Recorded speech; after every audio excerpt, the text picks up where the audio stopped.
Ugh. Ugh.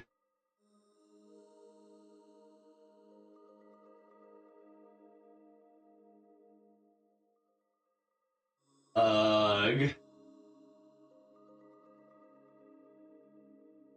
guys still hear me okay? Yeah.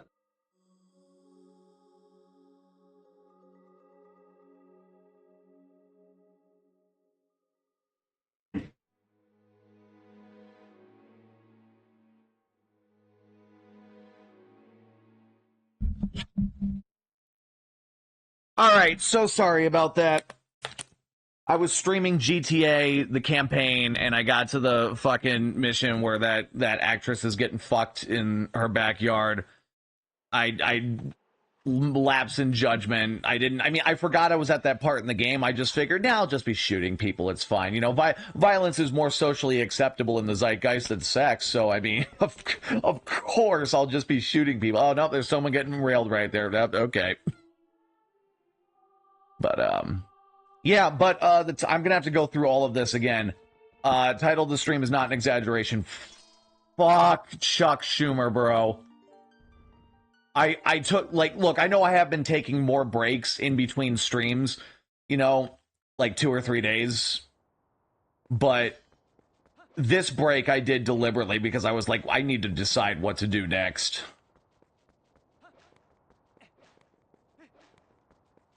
And I want to make this clear. There are still state and local level Democrats and Republicans who are good people, who are not corporatists, who are not bought out. But yeah, no, I'm independent now. Definitely independent. The Democrat, like, look, for those of you guys who watched my streams during the Biden years, I was supporting the Democratic Party because my rationale was they're the imperfect but better option, which technically is true, but I will admit I did not see the cracks showing, which, I mean, I probably should have, but, you know, like, Biden, we just had a holding pattern. Kamala Harris, fucking, you know, she wasn't populist enough. She didn't stand up to for-profit healthcare. I'm just running around this abandoned Wild West town with fucking cats everywhere while I'm saying this. You know. But again, I want to make, so essentially what I'm trying to say is I will concede that MAGA was right about maybe a little more than I initially had thought, because my initial thought during the Biden years was like, okay, we have a holding pattern here, but he's, you know, domestically he's rebuilt the basic functions of the country. We just need someone more left than him after. And then he decides to go and screw the country over by staying in the race for a second term and then backs out, ensuring there's no primary. And so he just fucking spitefully throws the country into a second Trump term just because he didn't want to give up power. And what happened now with, you know, like, again, more of Nancy Pelosi's insider trading, you know, and like looking into that more, which I knew it was happening before, but I was like, all right, well, we can take care of that. But no, on that point is that, the Democratic elites are just ideologically unwilling to change. The whole fucking system's got to go. The whole system has to go. Also, what do I do next? I was playing this earlier today, but I forgot to. Oh shit! Wait, I was supposed to be there. Damn it! I've done it yet again. I thought I did what I needed to there already, but I forgot to do a step. So, but again, like, let me try and simplify this a little more. My mindset was that, look, the Democratic Party is definitely flawed. There is still big money in there. There are higher-ups who are cozier to Wall Street. They still run the country like a corporation, although they're more fair to the consumer. You know, they're always trying to find these compromises because they don't want to rock the status quo. But I thought to myself, well, look, they have been learning from a lot of their mistakes, because they, like, 2018, 2020, they fought like hell. And then when they got back into power, it was just like, yeah, we're just going to, you know, holding pattern, not rock things too much. They're ideologically unwilling to reform America from the inside out. They just want a holding pattern. That's it. And Chuck Schumer folding under zero fucking pressure, you fucking pussy. Kill yourself.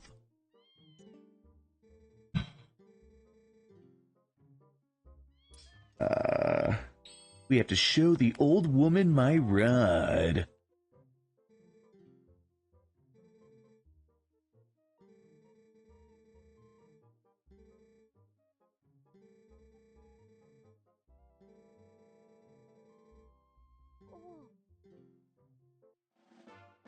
You got the first Harry Potter book. It's this universe's equivalent of Call of Duty.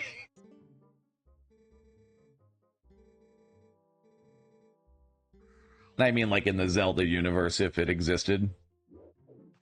It, like, that is one weird joke I've always thought about, like, if I were to ever make my own TV show. Just have, like, oh, the Dark Souls games. Like, this is a fantasy universe. Or actually, no, like, maybe something like Disenchantment, or whatever that Matt Groening show is called. Why am I forgetting the name of it? Smiling Friends. Just like a joke that could work in there, like in a fantasy. This joke just has to be in a fantasy context. You just see like dude bro gamer orcs, or wait, no, Onward. That's the movie I was. That's another thing I was trying to think of. For those of you who've seen that movie, it's a fantasy setting in a modern context. Oh shit.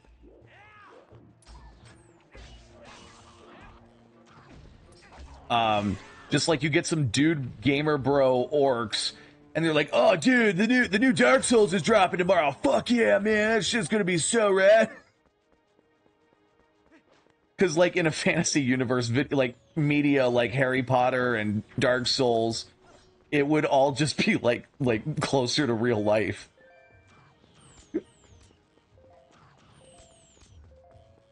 I know that joke took forever to explain, but I may or may not be stoned right now, so we ain't gonna talk about it, alright? Okay, we ain't gonna talk about it.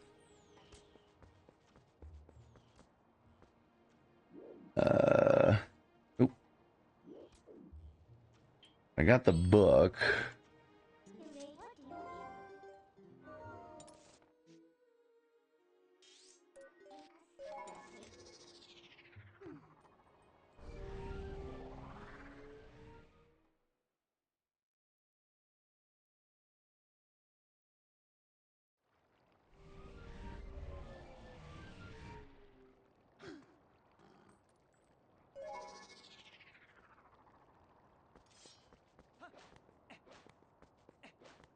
And I must also reiterate this too.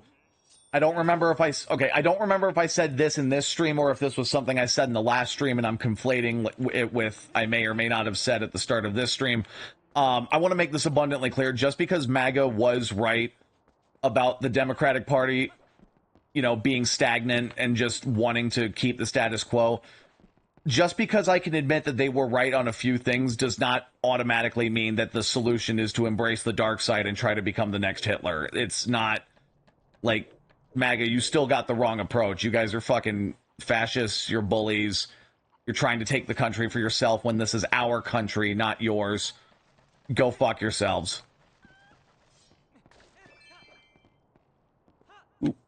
Ah!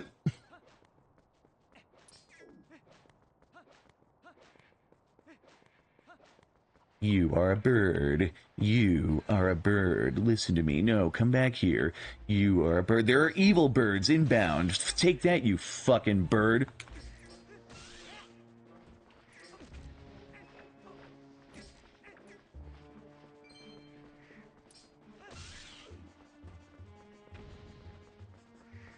You have lost cloaca privileges.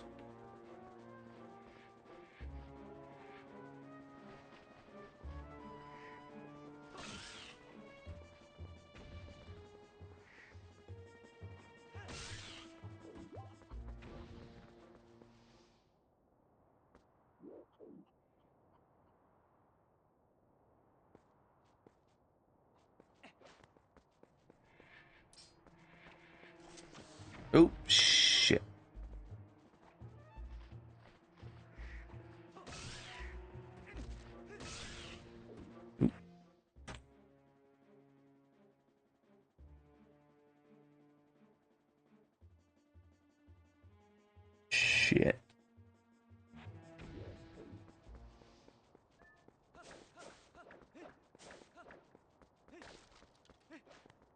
I love meandering around. Let's go to the story. Fuck it. Let's do it. I don't know why I'm arguing with myself internally over what I should do in a game that I have beaten 5 million fucking times. I have no reason why I have no idea why I'm even thinking like that. Ilya.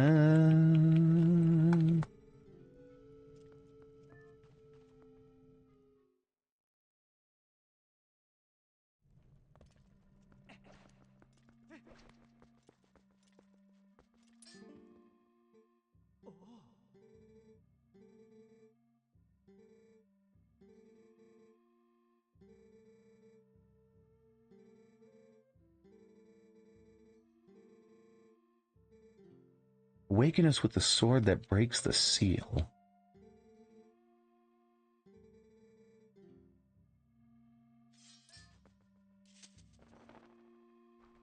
Read this, you nerd.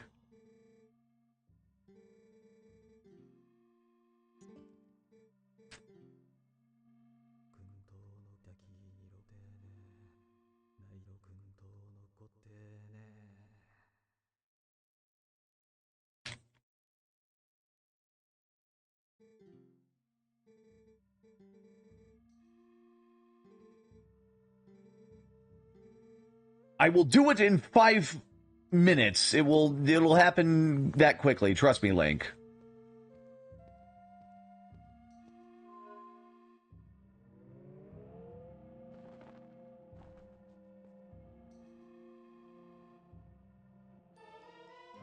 Oh, actually, wait.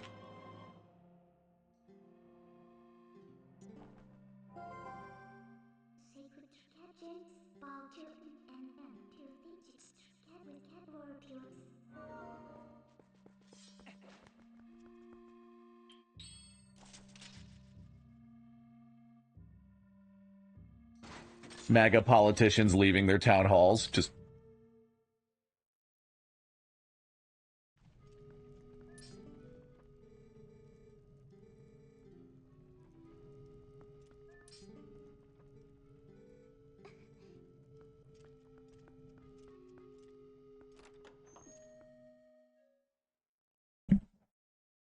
Independent aid. Independent.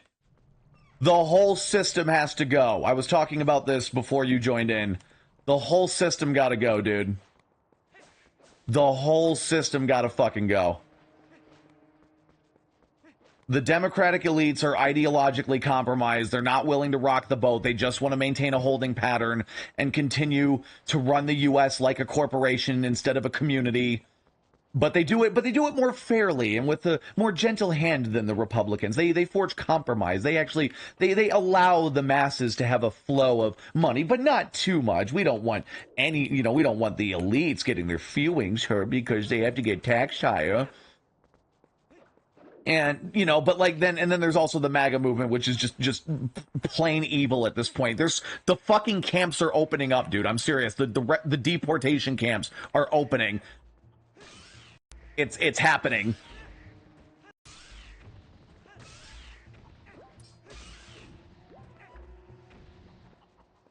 Like, again, this is somebody, I predicted January 6th 2 years before it fucking happened. I said that if Trump lost that election, he would stage a coup, and my friends on the left and right all said I was being an alarmist. I'm not being an alarmist now. This is my genuine warning. The MAGAs want to mass murder people that they deem as not worthy of existing. Their main targets will be trans people and Hispanic people. And they're not going to care whether, like, maybe in the beginning they'll feign caring, like, oh yeah, we're only going to detain the illegal immigrants. We'll let the ones we wrongfully which it's so dystopic that's even a thing that it's like, oh, we'll capture, like, if we find someone who's a citizen, we'll just let them go. But then, like, a year or two from now, just if you have brown skin and you're speaking Spanish, you're going to a work camp. Like, they're going to be like that, I'm telling you. Full on extermination.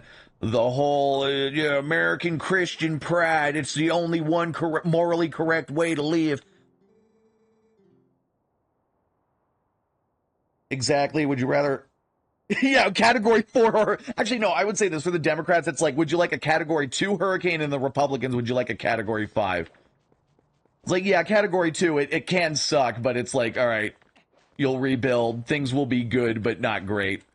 But that's even the thing too, though, like, up until Biden, because like every Democratic president before Biden, but after Reagan, like things were good but not great. With Biden, we just had like a okay, this is tolerable holding pattern. Like the middle class is hanging on by the future, I should say, the future of the middle class is hanging on by a thread.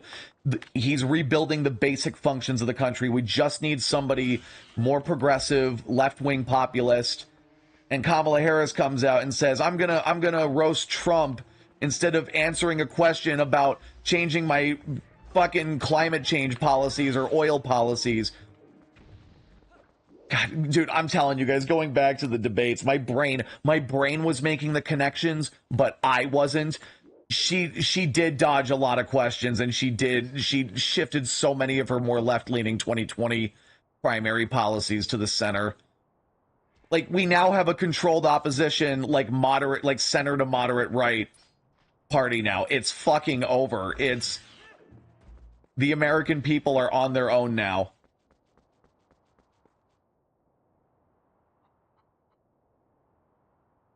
The Waffle SS. Yeah, the MAGA waffle. Actually no, we'll call them instead of the blue waffle, it'll be the red waffle.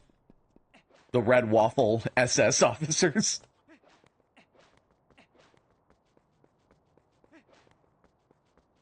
But no, like categorizing the threats, like the MAGAs and the capital class, the fascists, the greedy, the white nationalists, the Christian nationalists, the CEOs who want to exploit foreign labor for cheap. It's all gotta go. It's all gotta go. And you know what? After it's all over, let's not repeat the mistakes of post-Civil War and post-World War II where we were too lenient. Like, look, let me put it this way. This might sound bad. I don't want to over-punish people for doing committing those horrible atrocities, but I will also say, too, like, the Marshall Plan, it's just a doctrine for how good government should work. You give people what they need, and they're able to plan long-term. They won't be short-sighted, irrational, angry, or easy to manipulate. So you give them what they need, and they won't have a reason to follow fascism.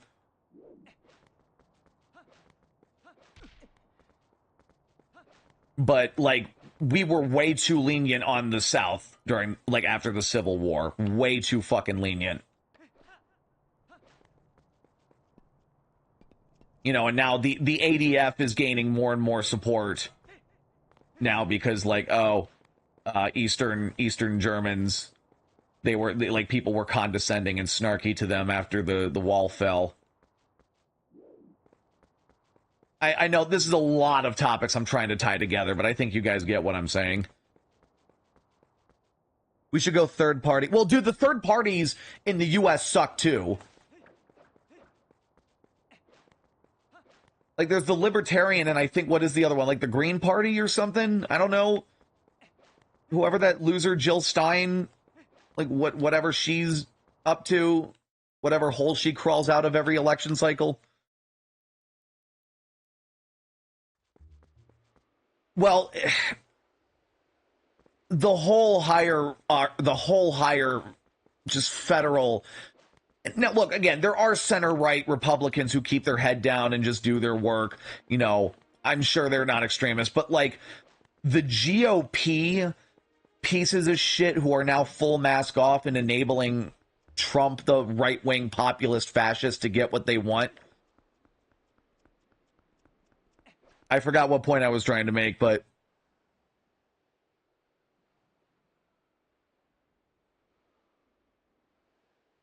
I'll put it this way. I want new political parties. I'm sorry. I'm trying to keep up with your messages and organize my thoughts while also playing this. Oh, excuse me. Oh. Oh my fucking god! I think yeah, that was his neck. That was his neck snapping. Bro getting ran over by his friend. That was an off-screen neck snap right there. Jesus Christ.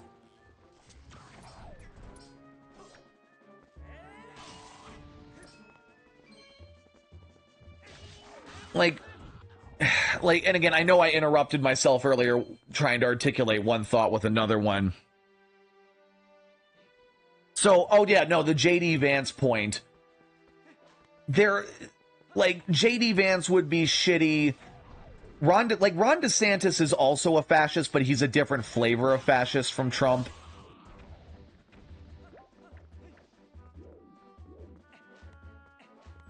Dun, dun, dun, dun, dun, dun, dun, dun, dun.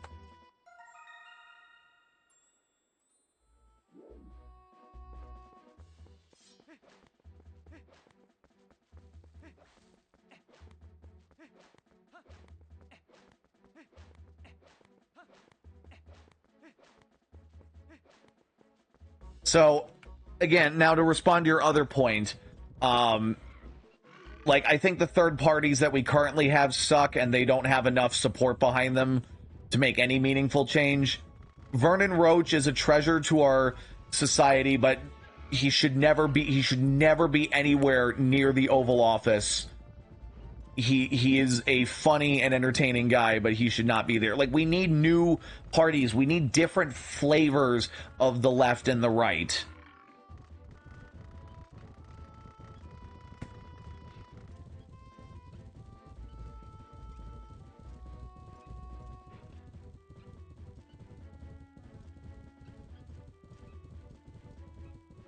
So yeah, that's basically it. There's not really any good options left. It's just the system. The bottom line is the system has to go. It's time for something new.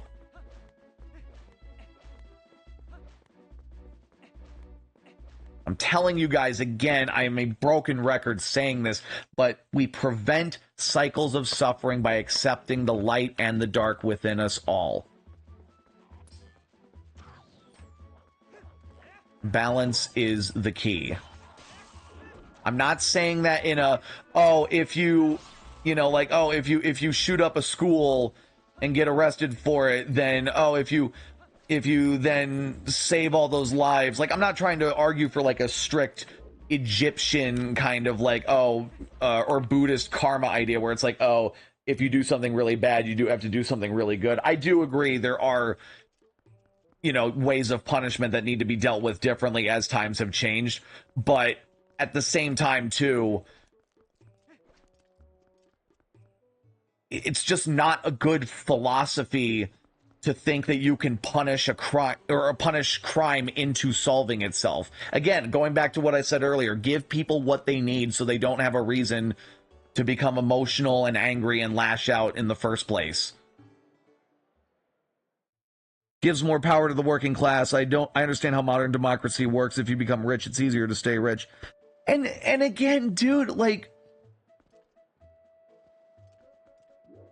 I'm fine with billionaires existing, but I do think my ideal bill to put forward, I just realized this is the way I need to go out.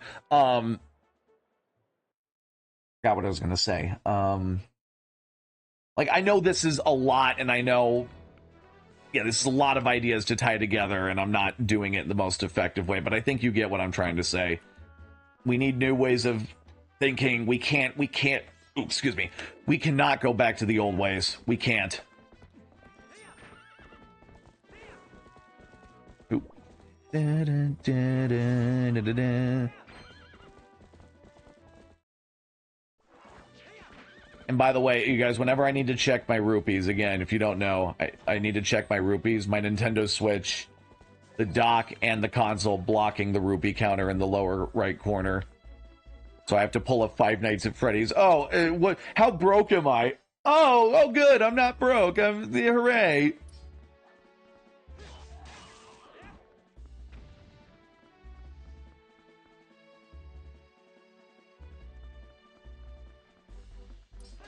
Oh, wait. Listen to the music.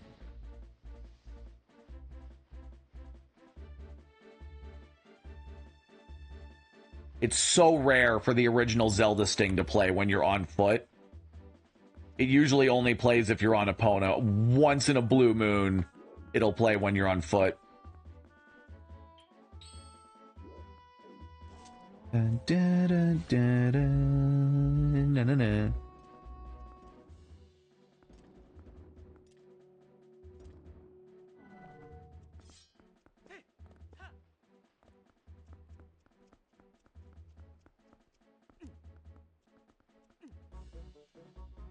Once in a solar eclipse, yeah. Which, by the way, did you see the lunar eclipse that happened? Fuck. I was up for that shit. It was cool.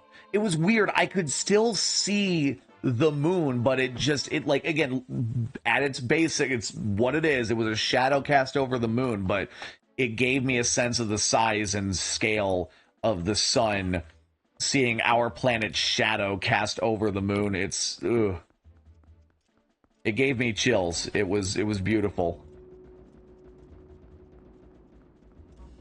Dun, dun, dun, dun, dun, dun, dun, dun, dun, dun, dun, dun, dun, dun, dun. Oh shit, wait.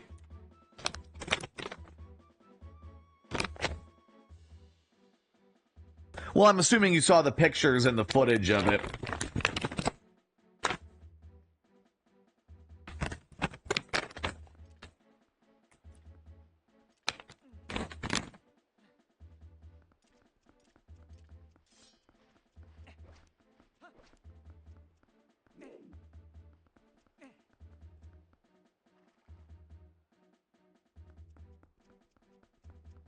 Why did I decide to walk all the way over there to get back up? I could have just done that.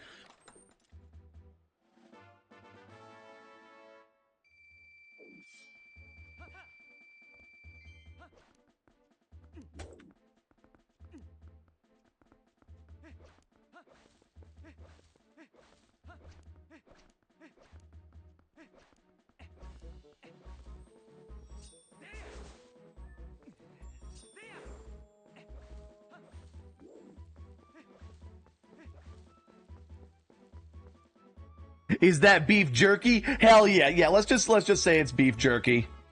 Let's just say it's beef jerky. Aid, I will also... I've said this joke before too, but I don't know if I've said it to you. The funniest thing... I mean, like, it would be horrifying if it happened, but the FAFO element would be fucking hilarious. If, like, the Puritan Christian right... whether on a state or federal level, they actually successfully managed to ban GTA 6 from releasing in those areas. You know, all of the Call of Duty dude bro, like GTA Online guys that are MAGA, they're gonna be like, dude, what the fuck, man? Why are you taking our video games away? What the fuck? And there's gonna be more infighting. And again, I know I don't really keep up with the iDubbbz drama, but I do keep up with his videos. I loved his newest one about abortion. Go watch that. Again, I don't know the whole picture on iDubbbz. Maybe it is cringe that I'm saying that. Maybe he has done some stuff other than the stuff that was before. I don't know. I haven't really heard or seen him do anything yet that's like, oh yeah, I gotta back out of this. So it's complicated opinion, but that's a side tangent. Great video. Go watch it. The video on its own is really good, whether or not you like the creator.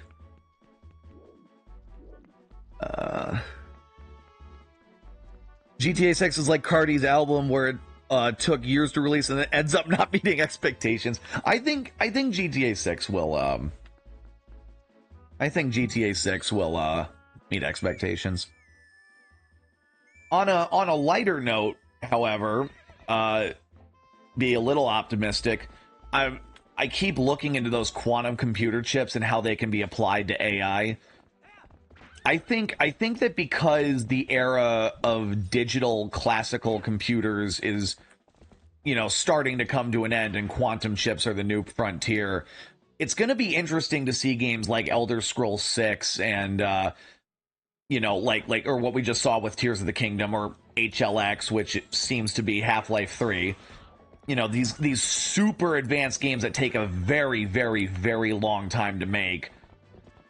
because they're pushing these, you know, the current medium of tech to its absolute limits. And then when you get to quantum computers and AI that can seamlessly compile all the information and art assets you want, we could be getting games like GTA 6 3 to 4 years apart from each other, and that excites me. But again, I'm not talking about like, oh, put in the prompt, develop a GTA game, and then it just shits out like something like Concord. I'm talking about AI being used as a tool to compile creative elements made by humans. And I rode all the way past where I needed to be. God damn it.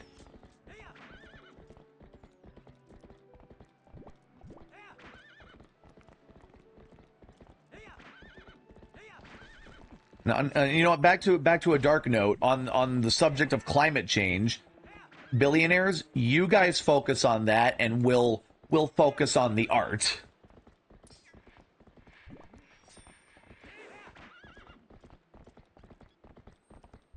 Oh, that beef, dude, the beef jerky definitely makes me relax.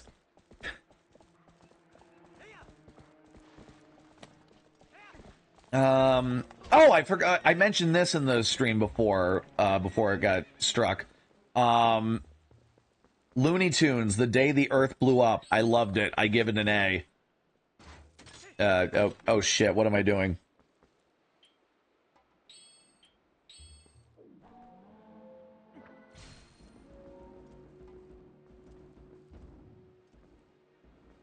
It makes me all the more depressed that what happened to Coyote versus Acme.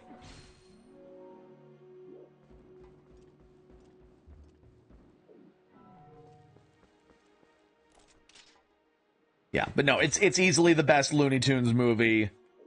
I just go see it. Go see this wonderful, funny, animated movie that's well written and has a hilariously huge amount of plot packed into it.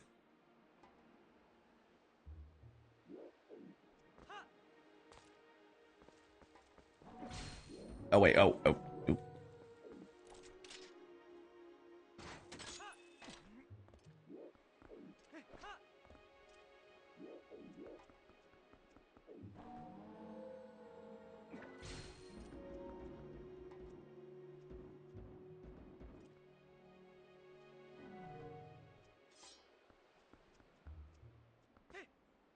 God fucking damn it. White men can't jump, I swear. Or I guess white Hylian men can't jump. By the way, also for those of you guys who have seen Coyote versus Acme, or no, excuse me, sorry, Day the Earth Blew Up. For those of you who have seen it, the opening scene, if you know, you know.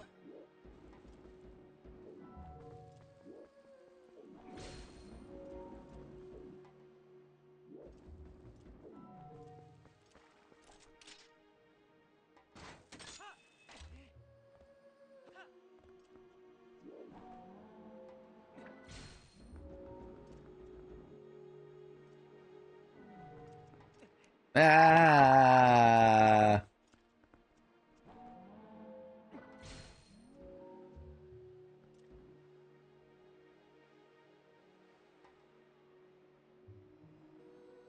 No, they're not. Okay, first of all, we don't even know if that next election is even going to happen. And second of all, they are not putting up fucking Kamala Harris again.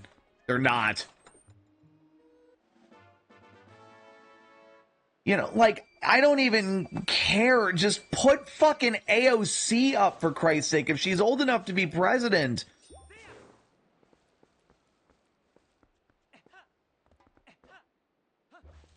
Get her to be the Democratic nominee, or have an independent who's not bogged down by the fucking consultancy party apparatus at the DNC, or the, you know, they're not beholden to the superdelegates. Get an independent in there who's very socially liberal. Just somebody, anybody. Give me a pre-Ronald Reagan, John Kasich, King of the Hill flavored center-right conservative, and I'll vote for them over JD Vance or Trump.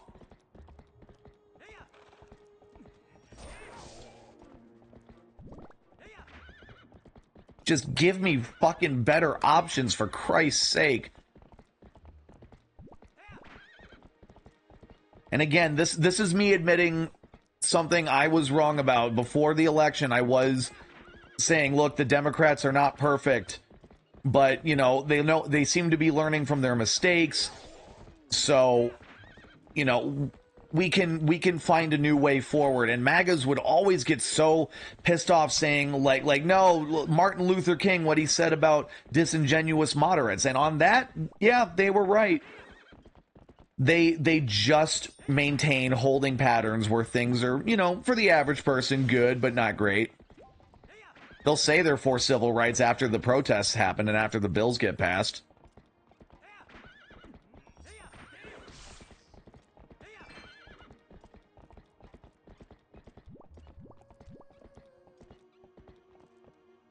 Arnold Schwarzenegger party, yeah, the liftocracy. That's gonna be if Hulk Hogan wins the presidency at some point. Brother, fucking. Oh God, I'm sorry, my throat is drying out. I don't know if I can do the Hulk Hogan voice. Brother, this is what you gotta do. See, you gotta lift. You gotta be able to take your enemies up above your head and be able to tear them in half with your fucking bare knuckles.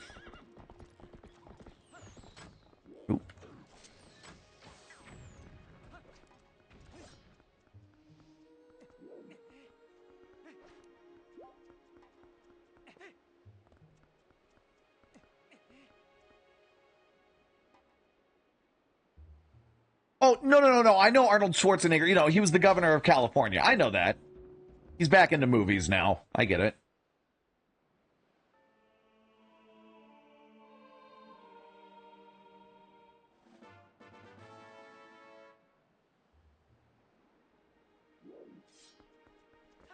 Arnold, like, I don't know a ton about Arnold Schwarzenegger, but his Trump takedown pieces were genuinely pretty good. I miss him as Terminator.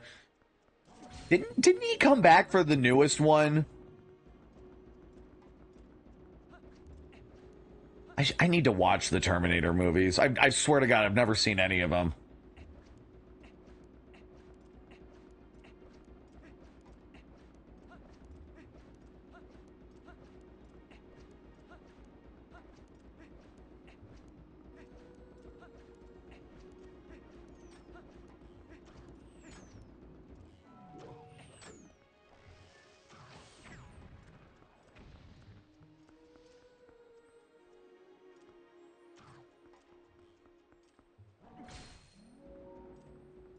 Ooh.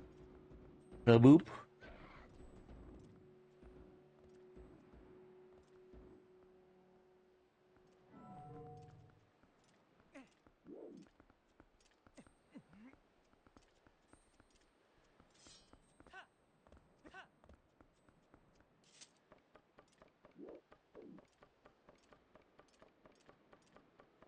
Yeah, no, I think, yeah, no, there was a Terminator movie that came out in 2018, 2019. It was like Dark Fate, something along those lines, Dark Ages.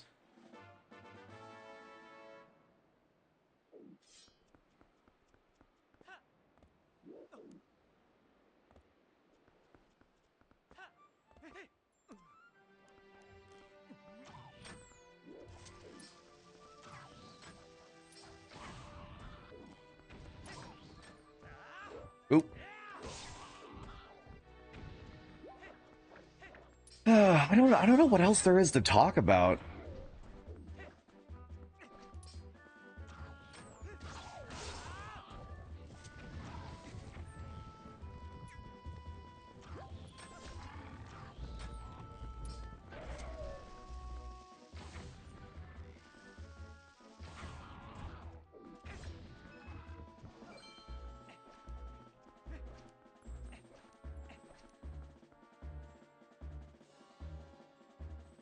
I've watched a few of the Skibbity toilet videos. Like, am I missing something, or are they all really that short? Because I thought it was, from what I'd heard about it, it sounded like it was like a episodic thing, reminiscent of something like Sonic Zombies, but with the insanity cranked up even higher. then I find the playlist and I watch the first 5 and it's like, wait, this is it? No, I know you were joking, but it made me think of something. Was that headline about Michael Bay directing a fucking Skibbity Toilet movie? Is that actually happening?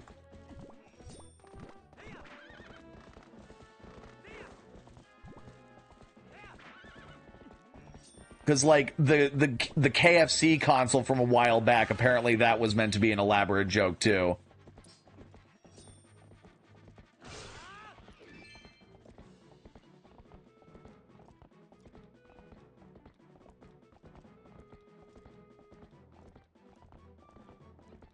Actually, no, yeah, no, let's go the other way. Dun, dun, dun, dun. Dun, dun, dun, dun. It's real. I love late stage capitalism. Oh, like, how do you, the only way I could see a Skibbity Toilet movie working is if it's like a fast-paced, smiling friends, insane comedy that's all about giving the middle finger to the audience and then ending the movie with, this was all a big waste of time. Just like that is the ultimate punchline. It's just a movie that's hilariously designed to waste time. That's the only way I could see it working. Anything other than that, what the fuck could you do? What plot can you take from that? Yeah. Aid, I love the dystopia. I love the dystopia so much. I absolutely love the dystopia. It is fucking... It is yes. Dun dun dun dun dun dun dun dun dun dun dun dun dun dun dun dun.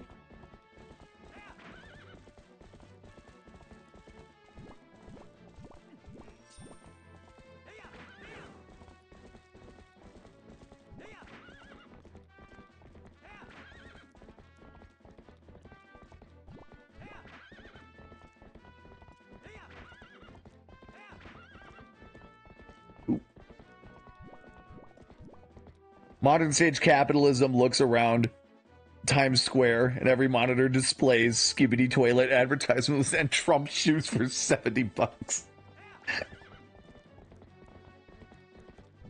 And by that point, real life would actually be dumber than Grand Theft Auto.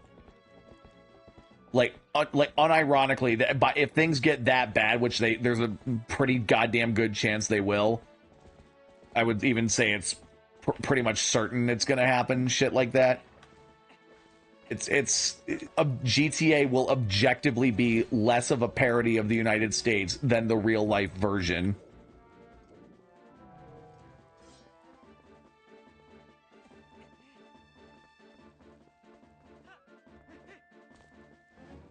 Oh wait, you know what? Fuck it. We on that grind, boys. We get that bag before we save the princess. Always on that grind, motherfucker. Yeah. Dun dun dun dun dun dun dun dun.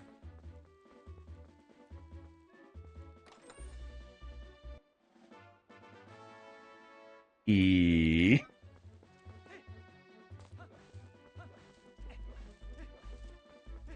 Oh, fuck these fucking stamps, bro. I'm telling you.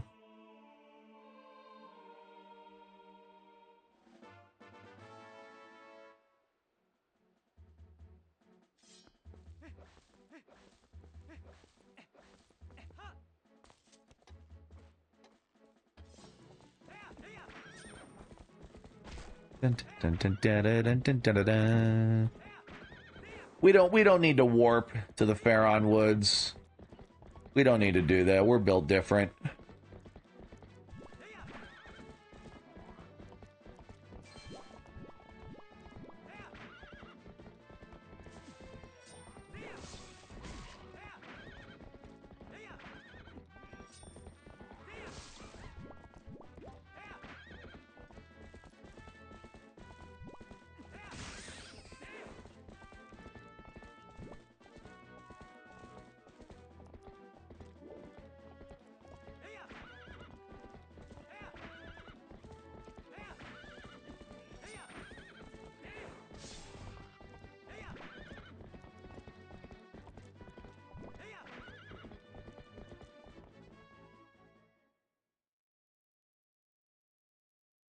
Bum bum bum bum bum.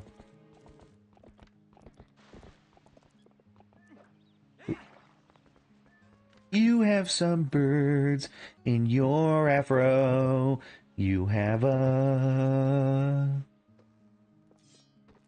nest of birds right there. Wait here.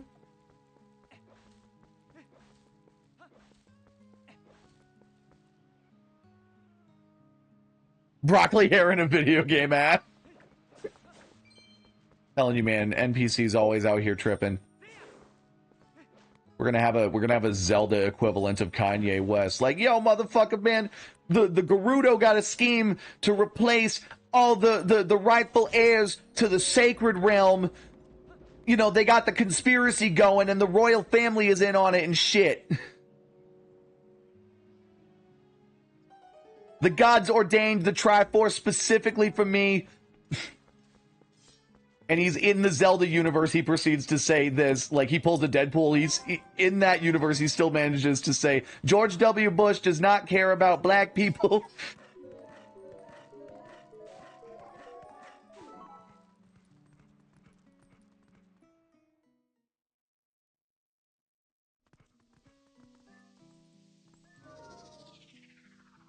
Yeah, might as well just grab these first so I don't have to move it twice.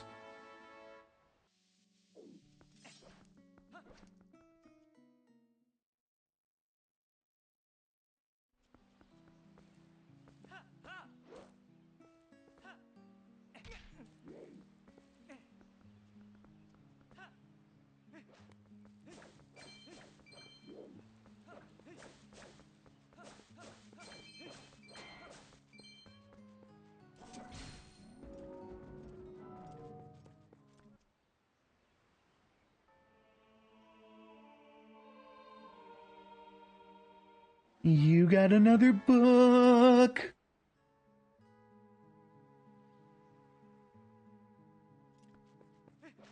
Here's another idea I've also had for a Zelda game. I thought about this when playing this game when I was younger.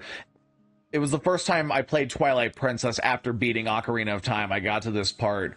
I said to myself, man, it would have been really fitting if there was a grand library up in the City of Skies. You know, like, I get why it's not there. It just has to do with the layout of the dungeon and the puzzles they wanted. But I always thought that would be cool. Like, oh, you find these magical books or these, you know, just the MacGuffin books that unlock the next part of the story with the information they hold. And then have a dungeon themed around a giant abandoned library. You could do that in the Forest Temple. That would work. I think that would be pretty cool. Dude, I just had this sandwich, 2 of them. I call them the Scooby-Doo. It's a cut-open baguette with turkey, pepperoni, and cheese in the oven, 375 for 10 minutes. Try it yourself. It's glorious. I don't have a baguette, but that does sound good. I will probably have to try that. Maybe I'll just make myself some, like, French dip or something, or I don't know. Spoiler alert, I don't actually know how to make French dip.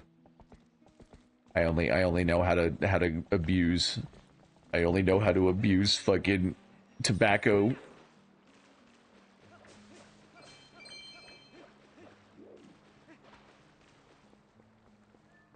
You know what, actually, in here, Epona, I'm going to the desert. You deserve a break. Go for a swim, you magnificent beast. Here, let's get her as submerged as the game will let me get her. There we go. Enjoy, Epona.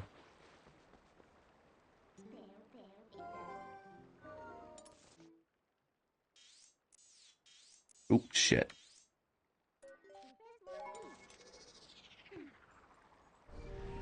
Meow.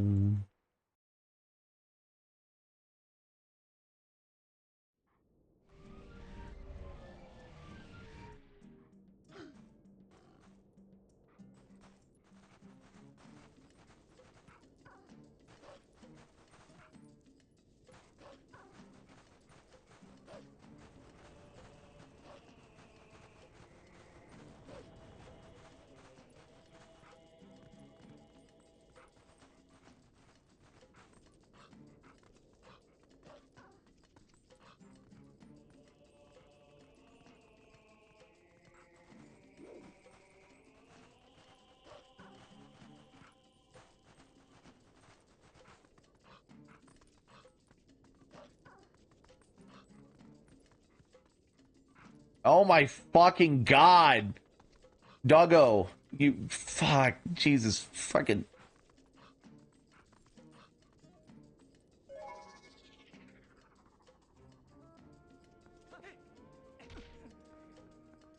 Oh yeah, wait. No, oops. Herpty derp.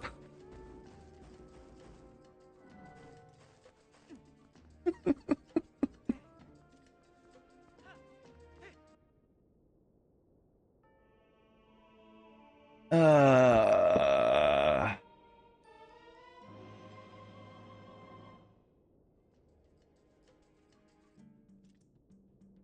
I think that's the last one.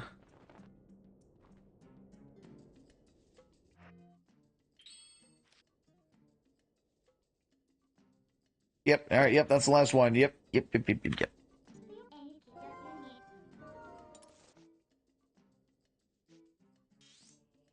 What if instead of Epona, her name was Eboner?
Birds.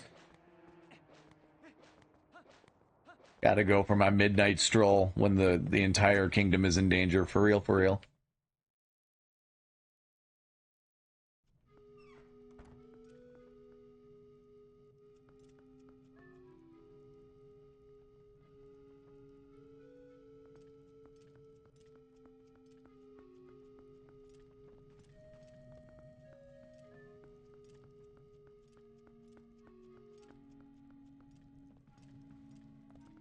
I still don't understand why it doesn't let you jump across unless you're Wolf Link. Like, let me set Link on fire, god damn it.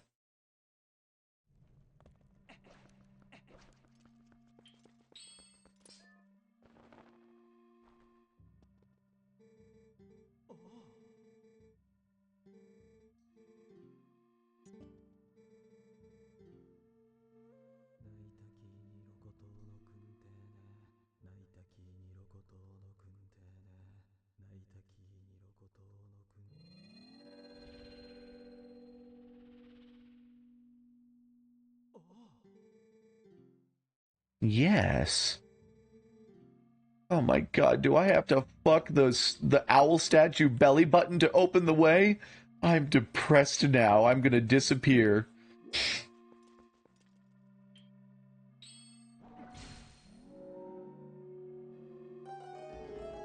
Here we go. Here we go. This will all be mine. Hold on, I have to position it perfectly.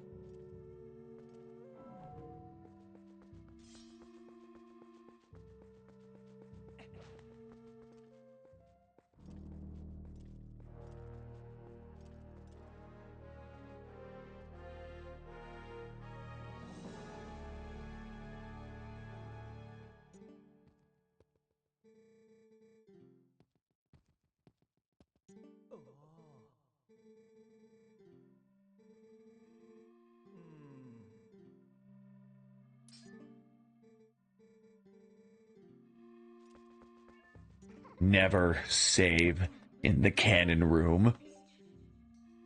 If you know, you know. That thankfully never happened to me, although Skyward Sword on the Wii, For those of you guys who know about that game-breaking glitch back in the day, that I did suffer from that, unfortunately.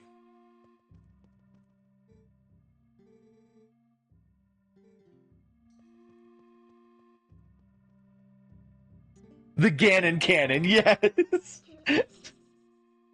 They ever make another Hyrule Warriors game, they should put something like that in there. The fucking Ganon Cannon. You play as Dark Beast Ganon, you get to play as the boss, and he has the Ganon Cannon.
What do you guys want me to stream? I'm gonna get to the start of the city in the sky and then save there.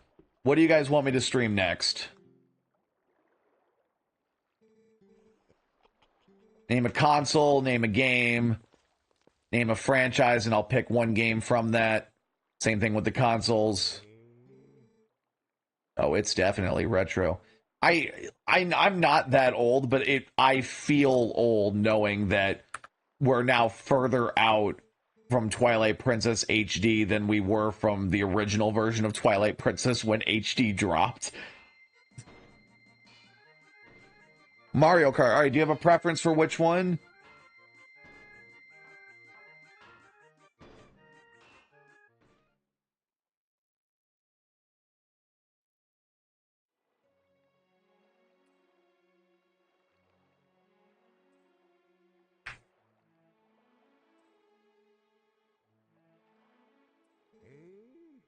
No, this is the Wii U. Oh no, wait, you're talking about Mario Kart Wii. Yeah, I did stream that. I have Super Mario Kart, although I don't have an extension cable for my SNES controller, so I would do the Switch Online version. Mario Kart 64, I have that on N64. We could do Super Circuit on Switch Online.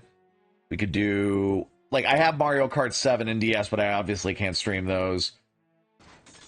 You know, I only have the cartridge versions. Mario Kart 8, the DLC, there's that on Switch. I think the only Mario Kart game I don't own is Double Dash. You guys know. Like, it seems that GameCube is all but confirmed for Switch 2 online. Double Dash is pretty much guaranteed to be a part of that launch lineup of games. Yes, the City of the Oka. You guys know, the first time I streamed that game, we're doing Luigi Mangione and P. Diddy Kong duos on that. We're doing that on Double Dash. That'll be the first fucking characters I pick. No, I do have Mario Kart DS. I just can't stream it because I have the actual Nintendo DS cartridge. I can play it on my 3DS, but I don't have any way to get it into my capture card.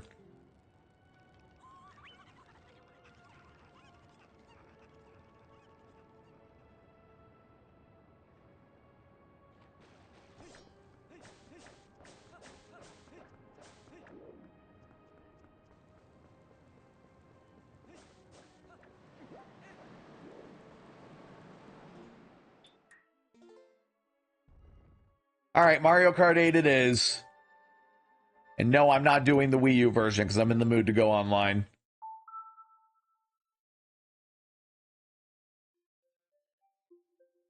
Now, you guys, An all digital future basically guarantees that we will only own ones and zeros that could be taken away from us at any time or easily lost to history. But the important thing is, it saves on the convenience of not having to do this.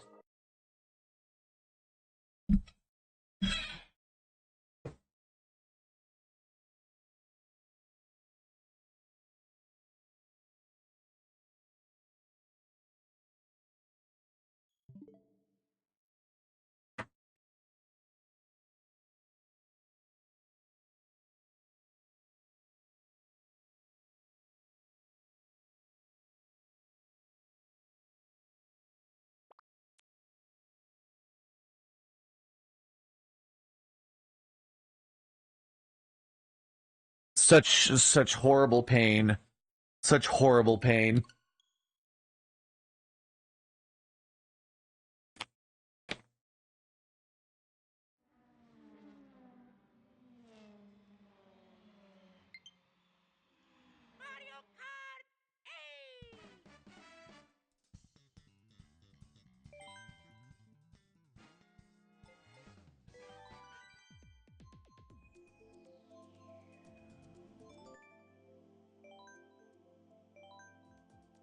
You know what? Actually, no, wait. Why can't I go back?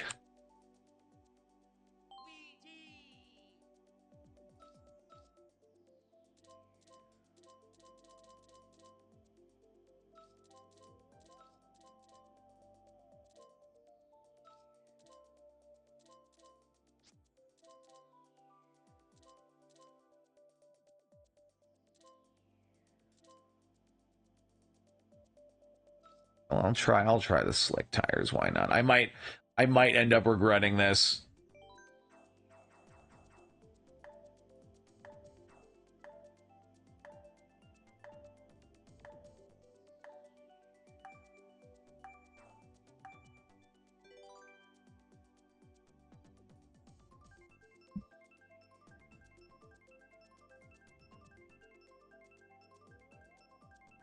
Well, Mario Kart 9 is gonna, like, it seems all but confirmed it's gonna be the day one launch title for the Switch 2. You saw the Switch 2 trailer, right? The new Mario Kart was shown in there. It is a little funny to me though that Nintendo, they did technically break that rule of one Mario Kart game per console, but considering the success of Mario Kart 8 and they wanted to recoup those losses from the Wii U, they kind of gave us Mario Kart 8.5 with the DLC.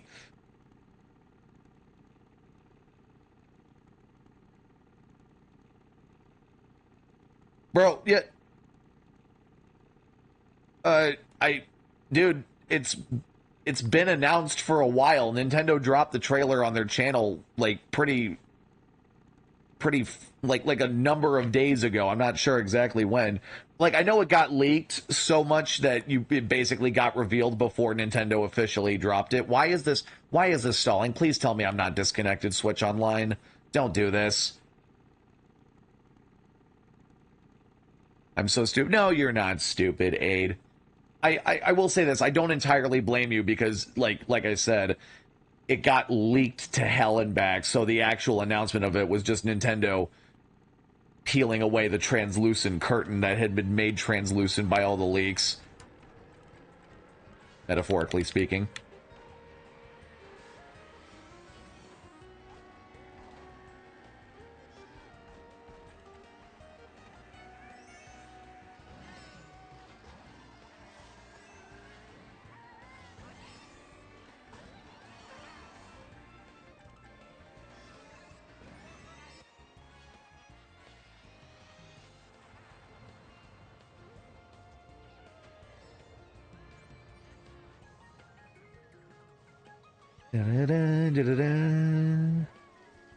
Oh shit, wait. Oh wait, never mind. Okay, never mind. Sorry. I thought I made a mistake, but I don't think I did.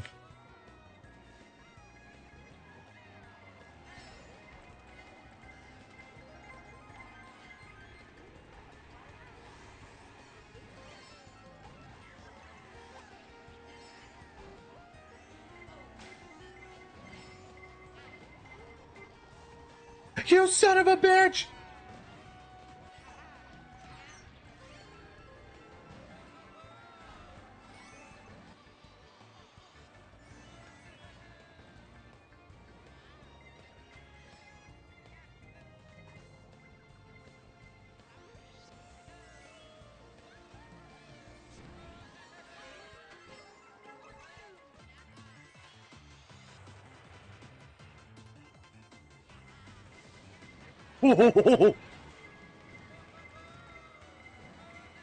Please stay back. I am doing very well. See, right here, I am nearly winning. I'm going to win through my natural skills and talents. Those other racers that are getting ahead of me, those are DEI, plants, big league. This game is totally rigged unless I'm winning it.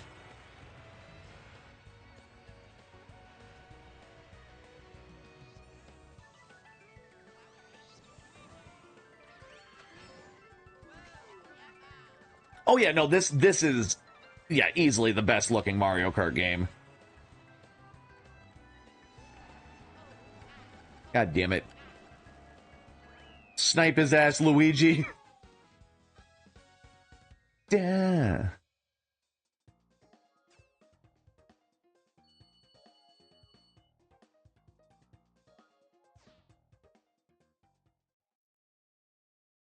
All right. Let's do some battle mode actually, if it'll let me leave. I know that was just one race, but I barely touched the battle mode. I know they changed it from the Wii U version to the Switch version.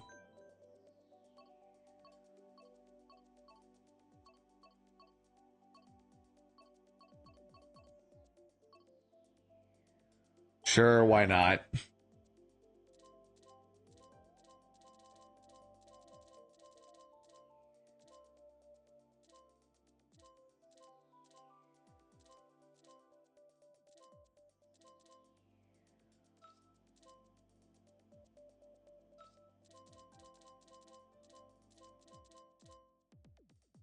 Yeah, let's show them we mean fucking business. Also, fun fact, Mario Kart, this is totally useless fun fact, but Mario Kart 8 on Wii U ran at 59 FPS, and Mario Kart 8 on Switch runs at 60. Fuck! I was giving Nintendo, I was giving you a compliment. Why? Why?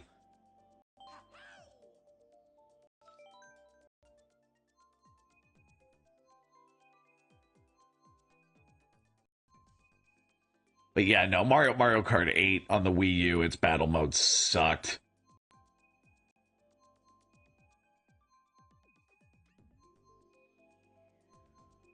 Dude, if you don't have the Switch version of this, you gotta get it. Just get it with all the DLC. You get a proper battle mode, and you get Mario Kart 8.5 with all the new DLC courses. I'm telling you.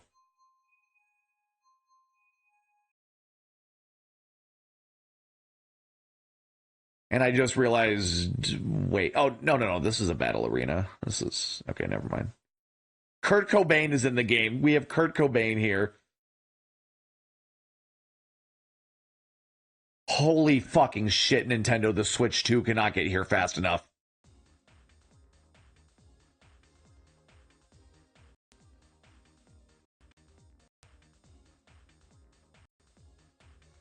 Wait, did someone have the Hitler name in there?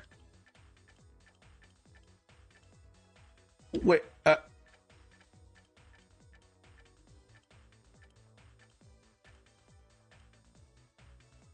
what, you mean this one?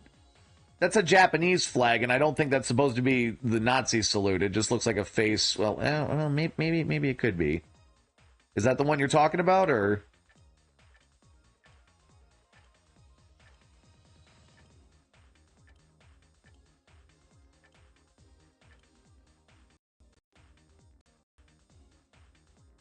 Bro, what? Are you talking about this guy, Malte? Like,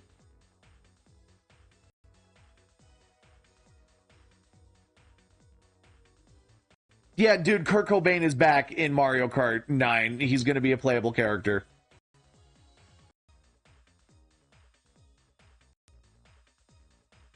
You know, this would never happen. So let's just put this idea out there. Nintendo actually adds Kurt Cobain as a playable character into Mario Kart 9. And you guys know how if you item smuggle a blue shell into first place and use it, you SD, it targets you and you just self-destruct. you know people would be doing that for the meme in Mario Kart 9. They would be item smuggle. They would be playing as Kurt Cobain, item smuggling to the front, item smuggling blue shells to the front of the race, and then using them.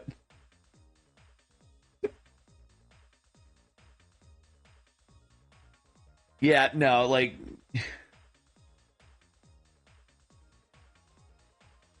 I'll give the Japanese guy the benefit of the doubt. Maybe he didn't intend that, but it could be. I swear, I remember, like, back around the mid to late 2010s, I remember hearing stories about, like, Japanese imperial nationalists who wanted to go back to the imperialist governance of pre-World War II Japan. Whatever happened to them? Did they fizzle out? Is Japan going to be, like, the only country to recover from rising fascism?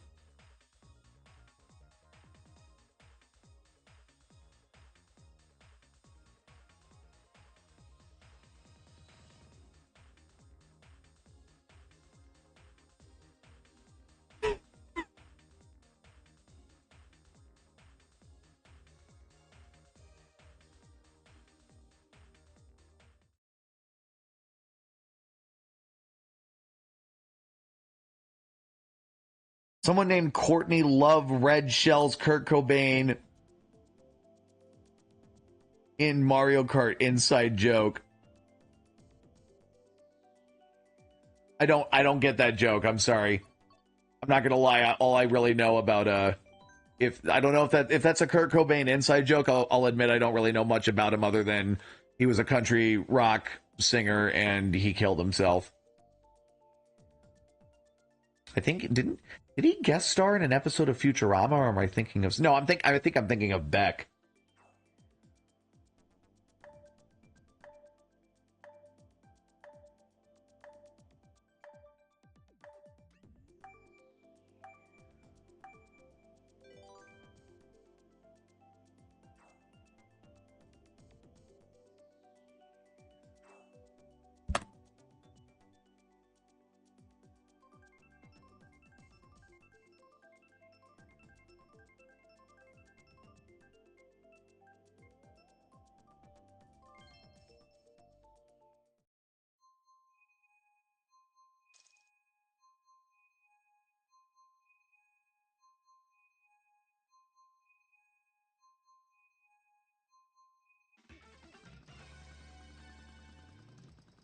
Dodge the law.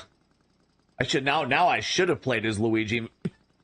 Now I definitely should have played as Luigi.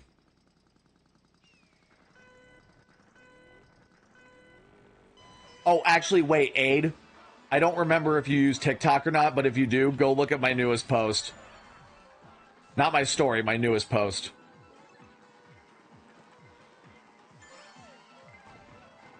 Angel caught Kurt Cobain.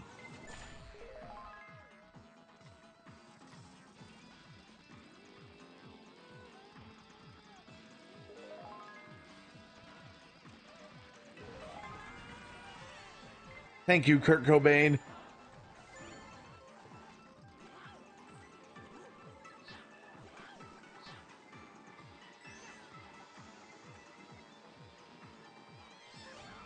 You'll never take me alive, cappers! No, Johnny, don't do it! Ooh, that was slick.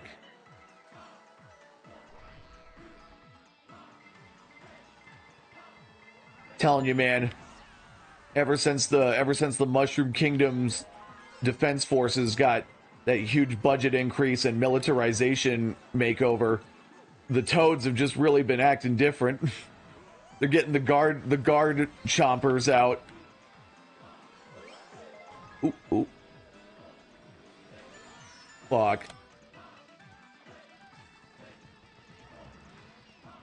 He was in Family Guy, and yeah, he was a country rock star, but he made it his own thing, gave it his own title. It's interesting stuff. Yeah, no, like, every genre of music has good and bad, but I will admit I do feel kind of bad for people who like you guys remember in La La Land when Ryan Reynolds, wait, no, not Ryan Reynolds, what am I saying, Ryan Gosling, excuse me, Ryan Gosling was explaining how good jazz works, and it's like oh, there's a difference between Kenny G elevator jazz and real, you know, proper quality jazz that defines the genre. You know, I feel like country music is one of them, because yes, there are I swear to God, at one of the jobs I used to work at, they would play country rock radio, and some of the lyrics, I shit you not, I heard were you're having some boys over and you're drinking beer. It's the American dream, because that's what life is all about. Like it was hell. I wanted to die.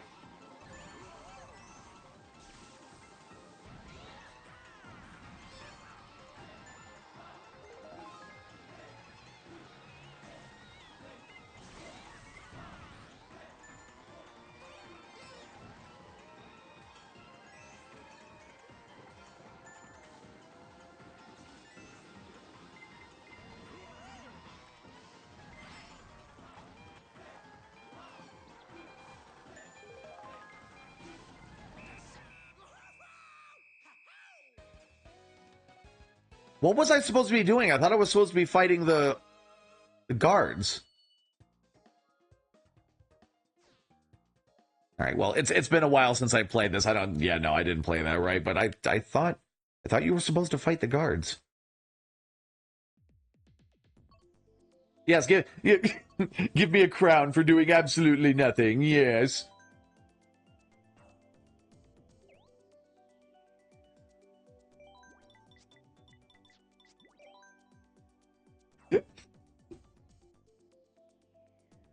All right, I promise my gameplay won't suck on this next one.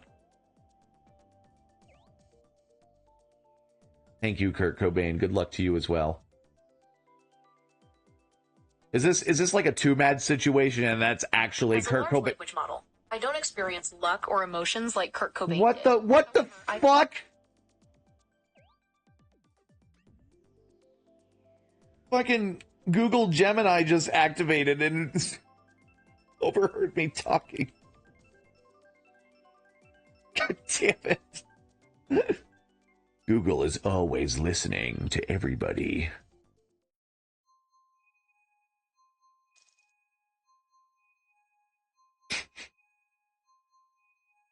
Oh, that's funny. With the lights out, it's less dangerous. Here we are now. Entertain us. Yeah, no, I get what you're saying about Kurt Cobain and his style of music. You know, like he actually, like, you know, he understood the genre, and he was like, no, this is what fundamentally makes good country rock, and not the trashy fast food stuff like what I was bringing up earlier. But again, like, you guys know me, I'm not like, I don't really gravitate towards a lot of more mainstream music like that. I'm one of those nerds who likes just movie and video game soundtracks and shit.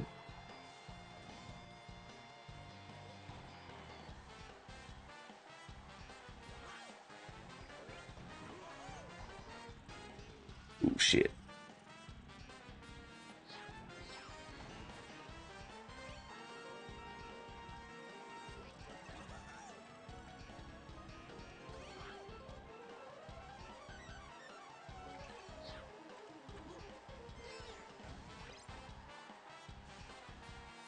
I just killed Kurt Cobain. I'm so sorry. I'm so sorry.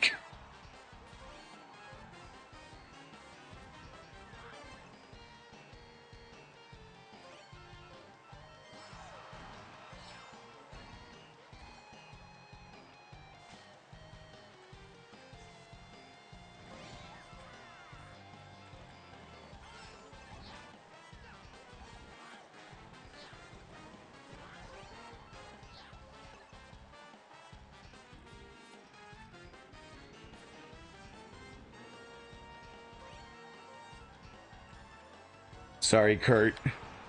Gotta target you for this one.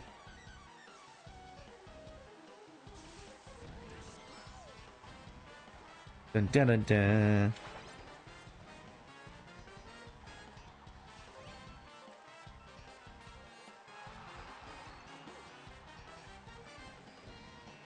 Oops.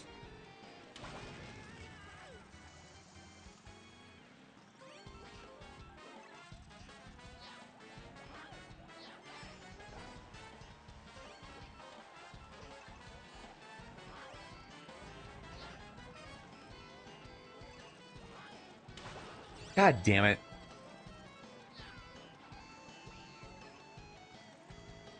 Oops.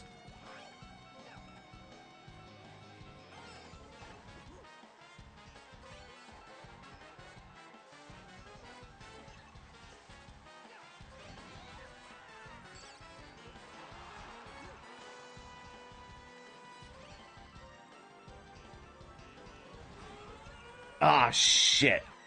Ah, shit. Ah, shit.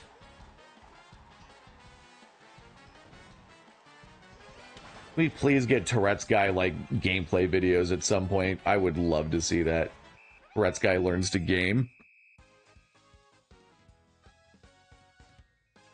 Oh, yeah, dude, of course. Dude, all the Doom games, the soundtrack goes hard. The new remastered soundtrack and the re-releases of Doom 1 and 2 are great.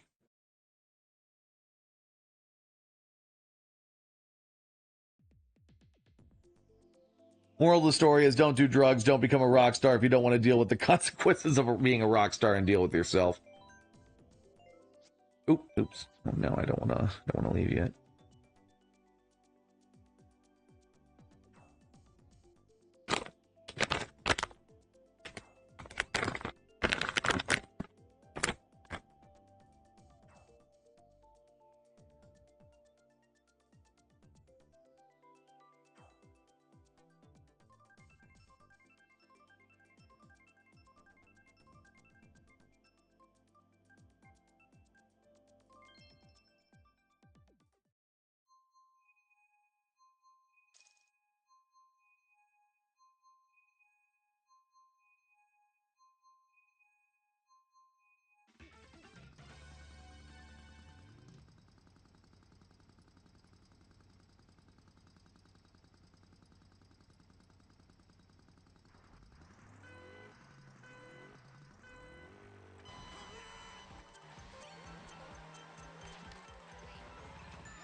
Motherfucker.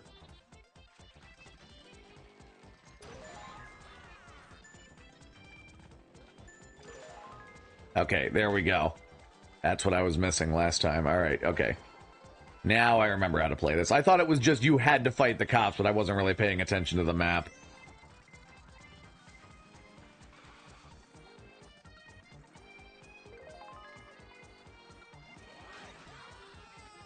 Did that count?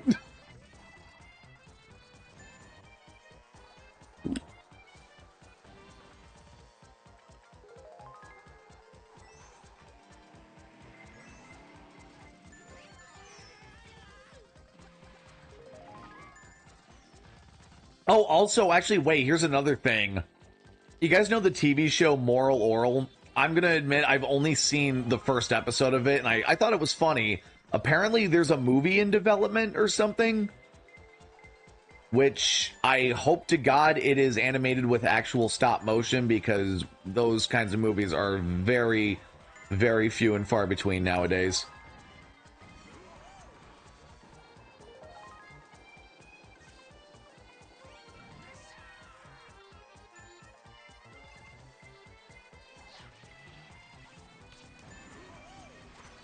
Oh, okay, all right. I know I did that to myself, but come on, why didn't the boomerang hit? Come on.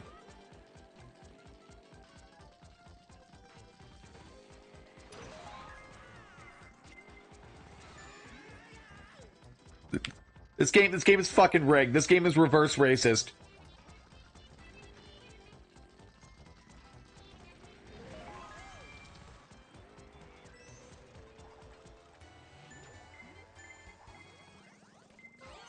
No, no!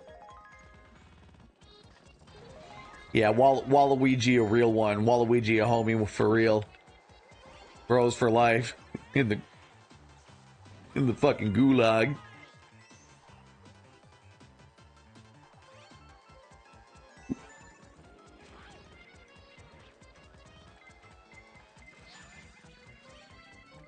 Where are the coins? I don't... Oh, wait.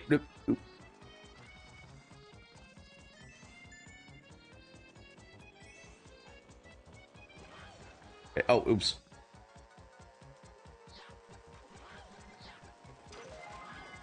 There we go. All right.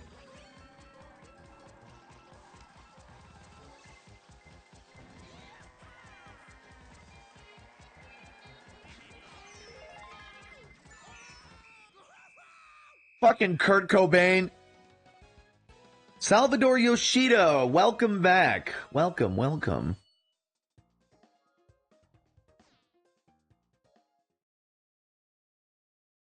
Yes, I do remember you, yes. Oh, no, no, shit. All right, I don't think I've actually done the lunar colony, to be fair, so... Oh, shit. No, you didn't let me say I was using tilt controls, even though I'm not.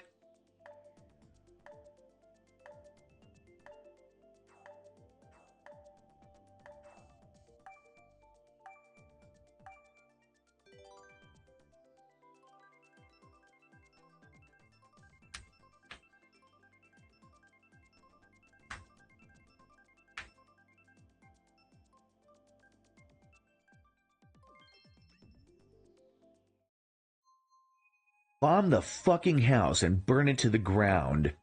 Oh, wait, oh, it's not a mansion, it's Woohoo, never mind. Terrorism on Woohoo Island.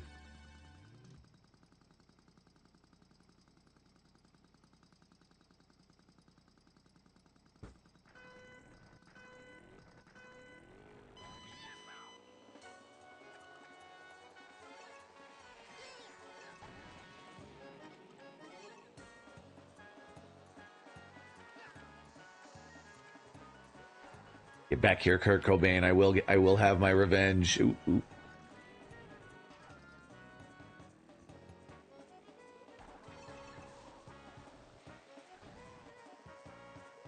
You see, right here, ladies and gentlemen, we have big, hairy, gay monkey people going around throwing fucking gay bombs at everybody like this. They're doing it right here, as you can clearly see right here. There's another one there. This is live broadcast from Los Angeles. Buy my fucking goddamn supplements, you pieces of shit. Buy my fucking supplements.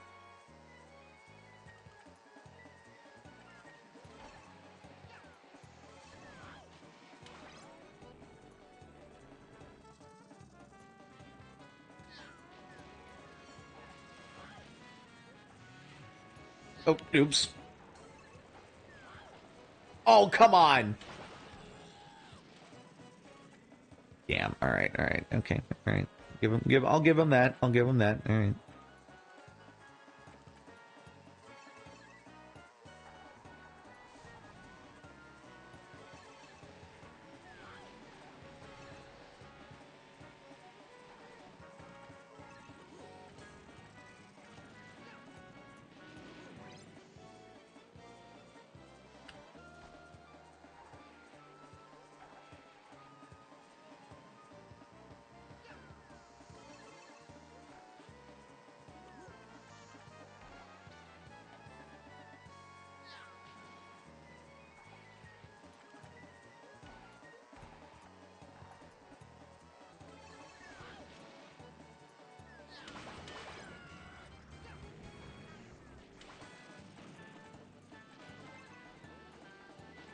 Oh, shh.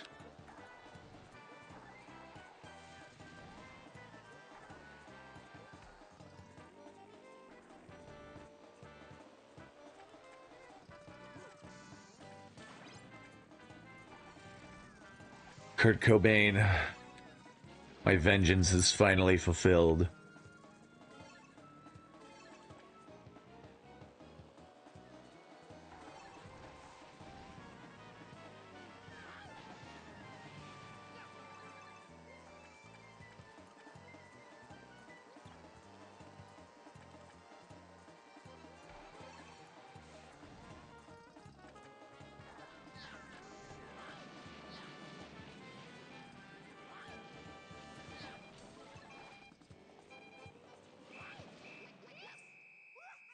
All right, I did all right.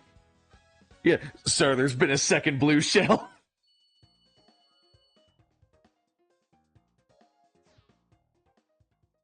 Oh my god, it's fucking... And I just realized I forgot to turn my Frame Meister off. Shut that shit off. Oh, Luigi's Mansion. Let's break him out. Let's go for it. Let's go.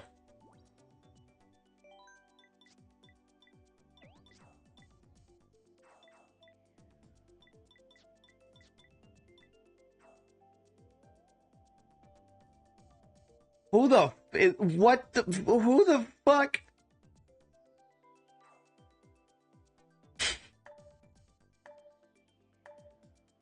I have seen some very weird memes. I feel like I've seen something reminiscent of that before, but I don't know what it's referencing.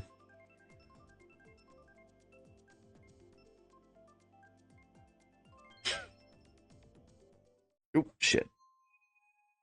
Oop.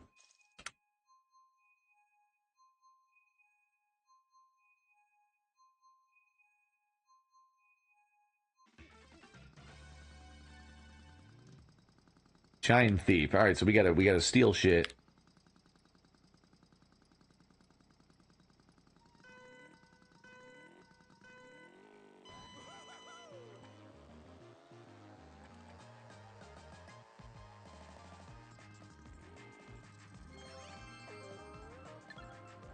Kurt Cobain, how could you do this?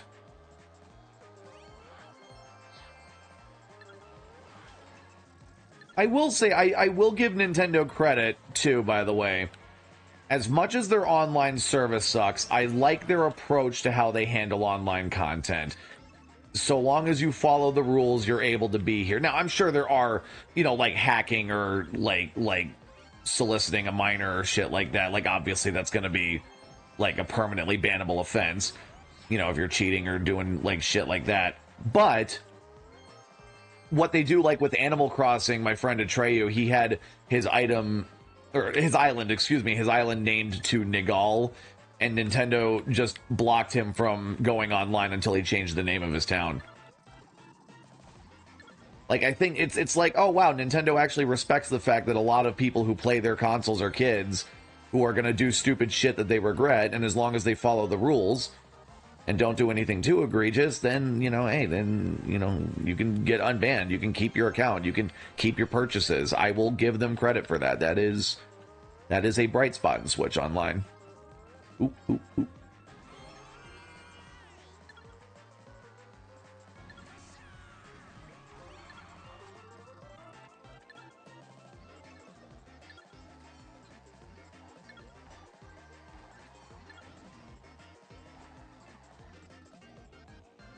Oh, the fuck was that?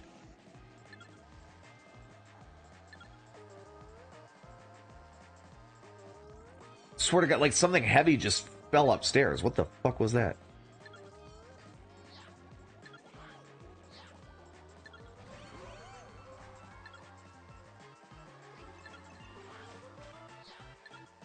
You have nothing, therefore you are nothing.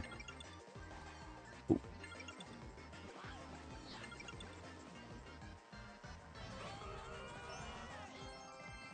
God damn it, Splash!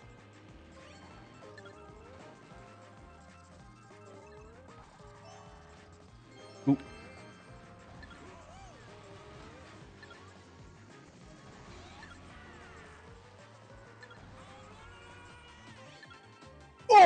Oh, he almost... Where did the shine go? I thought it would go to me after pulling off something like that. Or does it just drop somewhere else?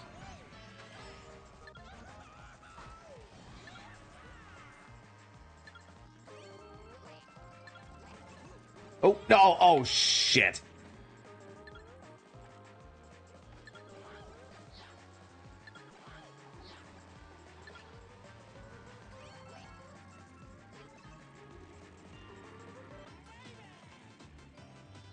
Oh. Fuck, no!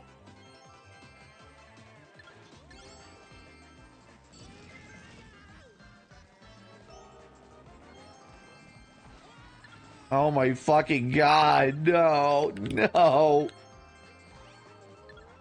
Sloan stole the shits.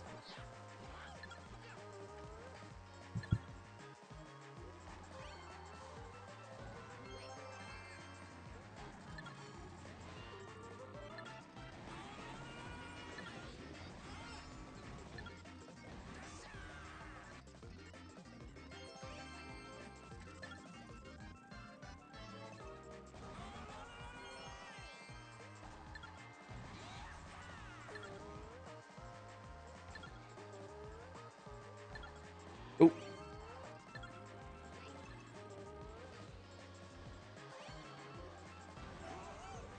Shit. Oh! How dare you?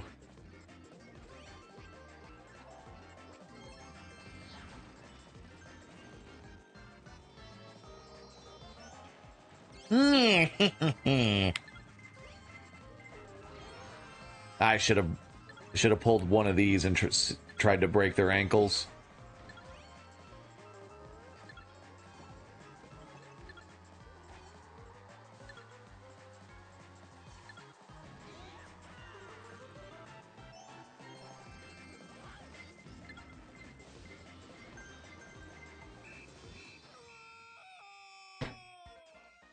Damn.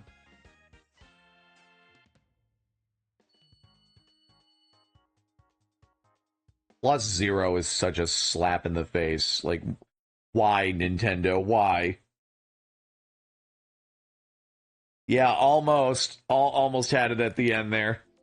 I mean, like, well, actually possessing the shine, not winning. I didn't. Yeah, there was no way I was going to win that one. All right, let's do something else.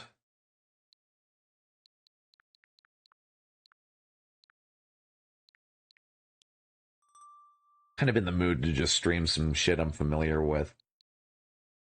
This is another game I'm going to stream, by the way, at some point. Ark Survival Evolved, the Switch edition. I have kind of a complicated reason for doing it. With the Switch, with the Steam Deck, with the ROG Ally, with all these other, portable form or Switch form factor portable PCs for gaming, the days of games being made, like dedicated specific games being made for handheld consoles, is over. But Ark Survival Evolved is apparently a different version or a different build from all the other versions that are available on Steam and Xbox, PlayStation. So I'm going to stream this at some point. I'm thinking of buying Mortal Kombat 1 on Switch just to see how bad it is in person. And then it'll get the next gen patch. It's like, oh, hey, finally, it's playable.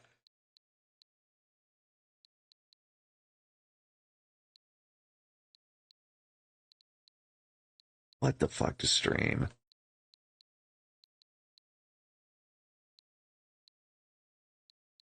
How about this? I'll stream some Xenoblade 2, and I'll lower my level,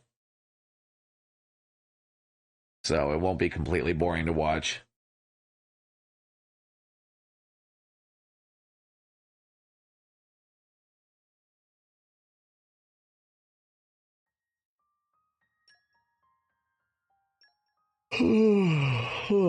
Fuck, I'm tired.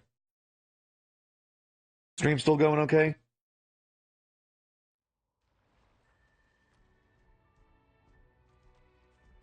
Van Damme, you fucking bulk, get out of the way.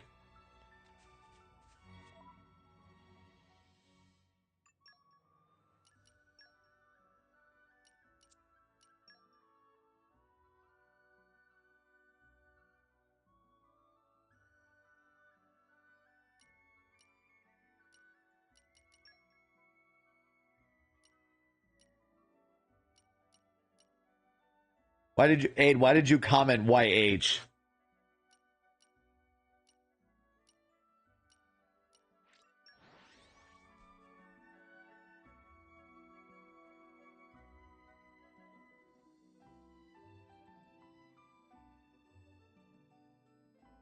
Change of scene, huh? I'll follow you to the end.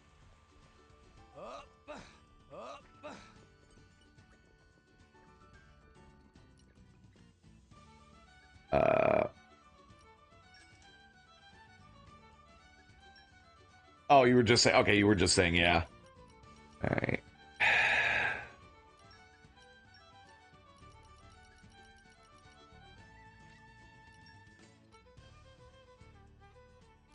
Yeah, yeah, let's... Alright, let's... Yeah, right about there should be alright.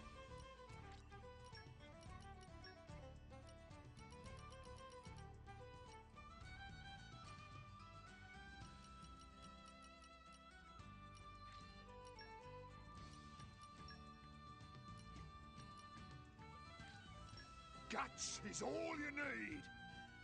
Yeah, you're gonna need a little more than that, because you got a not in the rest of the story itis about you.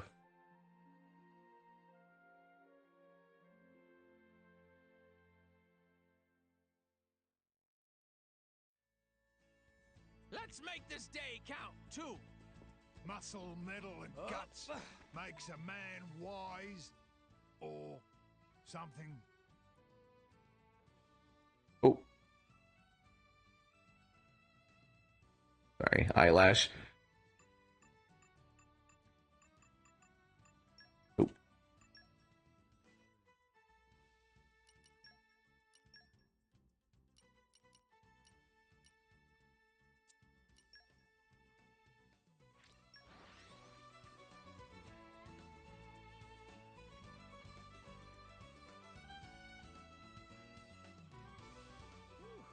Let's rest a spell. So, shall we? Oh, absolutely, Pyra. We shall. We shall.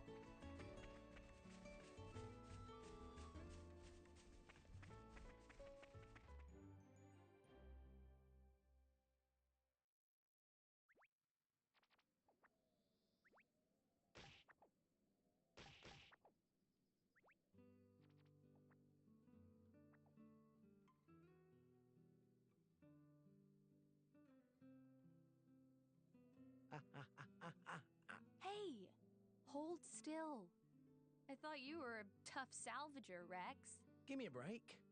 Pain is pain, isn't it? How about you? Are you hurt? Don't worry, it's just a scratch. That was on purpose. You were hurting me on purpose, weren't you? Well, Dear God, I like... Just rubbing the lotion in. I just wish Nintendo and Monolith Soft Hey, you two. just give the actors the full context of the script so they're not like, but that's part of the reason why the voice acting in Xenoblade can sound off. It's much more noticeable in this game. Also, goddamn those fucking Pyrus thighs. Yes, just yes. Seen this before. Um, Don't know why Blade. but like, I get it, it's to prevent leaks, but I want to hear these voice actors go all the way. And by that, I mean I want to see the official voice actors dub some porn, you know, by some fan animators. Just do that. It's all true. I just thought it was an accessory. Van Damme, that's not my style. Blades are supposed to heal up right away, no matter what the wound. Yes, exactly, bro. If the crystal's in one piece and the driver's alive, nothing can touch him. So why is she all bashed up? That's just how the chips fell. It is what it is. What it is a problem. It means if one of you kicks the bucket, you both do.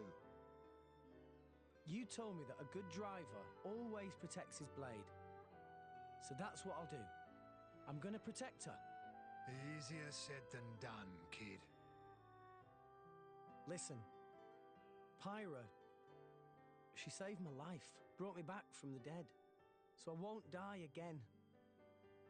I've got to live for her sake until we get to Elysium, at least. We can make it together. Rex, you mean? Going to Elysium? I can't let that stand. It This guy, a bunch of I think his name is Akos, if I remember correctly. His blade behind him there, when she dies, I fucking applauded my first time playing this. I was like, yes, she is fucking dead. Traitor, Yep. traitor, traitor! Yeah, Yep, I was again not in a, oh, I wanted to see this villain get defeated. It was more in a, no, this character fucking sucks, and I'm glad I watched them bite the bullet. Who are these goons? They're professional gooners, Van Damme. To get their hands on Pyra. It's my job to get my hands on Pyra. And you, Nia. Well, the Aegis, of course. Yeah, well, here's the thing. Oh, voice crack. See the leading lady with my own eyes. Xenoblade, I think the first game they got lucky. The voices all matched the designs, and I do think the cast, they got lucky and the cast was talented enough to perform their way through the script, only knowing the general context of the dialogue and not being given the full context. But, like, Xenoblade 2, these voices don't match these designs, and not knowing the full context of the script, it's even more egregious here. Like, I think all of these voice actors are talented and can give good performances. I just don't think these voices, they just don't look like they should be coming out of these designs. Taken the lives of too many drivers, including some of my crew. Good people. Rumor says it's because I mean, like, I do still love this game. So, if this Akos is one of them, you, Zuo, get everyone out of the village. Yes, sir. You ready? Ready. Got it. Thanks for this. No problem. It'll be tough. His blade, Obrona, she can manipulate the ether in the air. It lets him counter elemental attacks by generating fields of the opposing element. Yes, we know, you've explained this before. A decent opponent for a change. And, like, again, even the dialogue being overwritten because they have to keep the flow of the scene in tune with the limited library of music that they have. Like, that's been like an RPG and a JRPG thing in storytelling forever. So, like, in a video game, I can forgive them more for that. But hypothetically, if I were to make my own Xenoblade movie, I would take pages out of the best Star Wars movies and just keep the dialogue short, quick.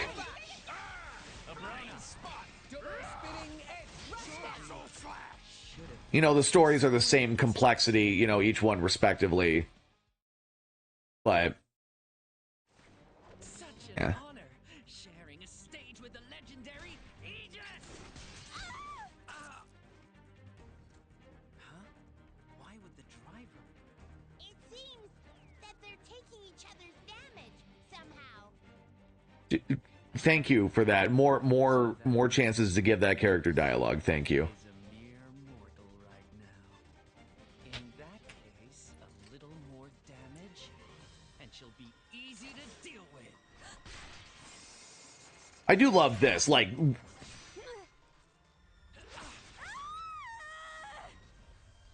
this is a good cutscene. This is a good fight. Like, this is peak Xenoblade right here, when it's at its best.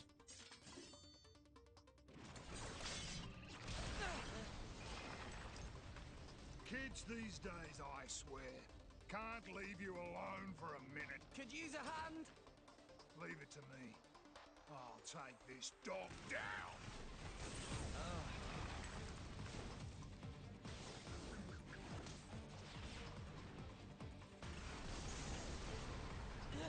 Xenoblade 3... Again, that's another reason why I was so happy to see her die later in the game. Xenoblade 3, gameplay-wise, it's easily the best game in the series. Story-wise, I think it's a second place to the original. I still stand by the first Xenoblade has the best story. I think, like, truly, again, it's a video game. There's going to be a little more hokiness to it compared to a movie or a TV show or something. So, you know, some of the things I said earlier, you know, they apply. But the first game, the story is a little complicated at some parts, but it's like Star Wars or the best Lord of the Rings movies. It's just one of the great epics, in my opinion.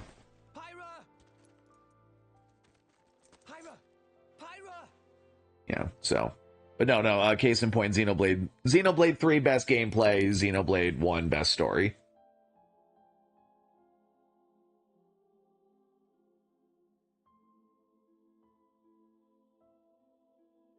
is she?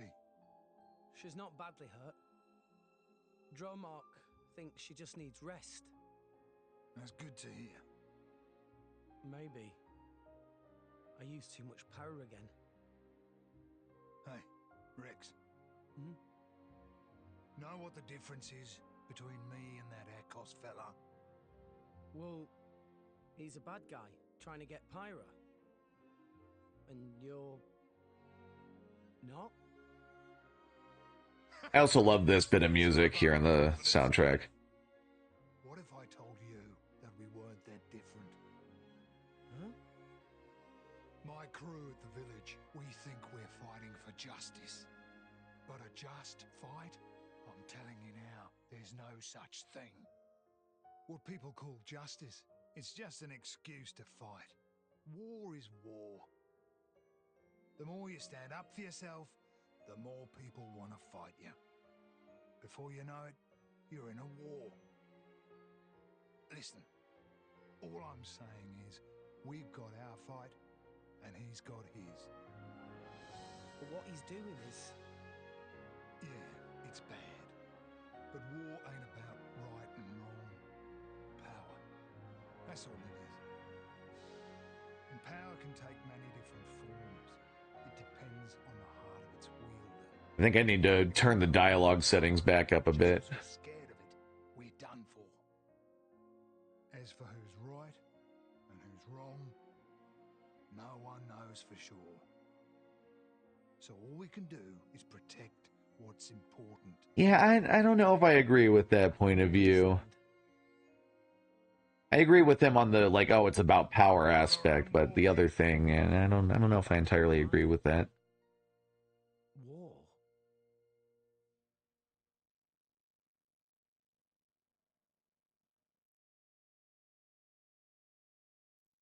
Good morning. Pyra! Feeling better? Yeah, I slept so much. Good. Without me, Pyra! Also, Nia's got something to talk to you about. She does? Yeah. Go ahead, Nia. Rex, I want you to come help me. Absolutely. Absolutely. Sam. Queen Nia. I need to tell him about my past with Akos and all that lot. Ah, sure. If you'd like me to, I will. Thanks. Nia originally said she was going to go alone. But I said... I don't understand why they're not You wanna further ask? apart. Oh, Finish unbelievable. explaining. So unbelievable. He kind of scares me a bit. Haha, I get it. I think here's another way to put it, actually, what I was talking about earlier. The first Xenoblade, it's comparable to, like, the original Star Wars trilogy. Then Xenoblade 2 is the prequels, but if they were unironically good. And then, like, the third one is the sequel trilogy, but if the finale didn't fucking suck ass. That's kind of like that's kind of the general vibe of the Xenoblade trilogy for anyone who's never tried it. It is definitely anime, all three games. Each game is just a different flavor of anime, I guess is the best way to put it. Oh, it's you guys. What got you out of bed so early? Oh, Nia's hips, yes. Nia? Thanks for yesterday. You saved our skins. That guy, Akos, I mean. I wanted to tell you about him. You see, thing is, we used to be... Being a mercenary, you meet all kinds of different folks. Huh? Your country, family, money. People got plenty reasons to fight.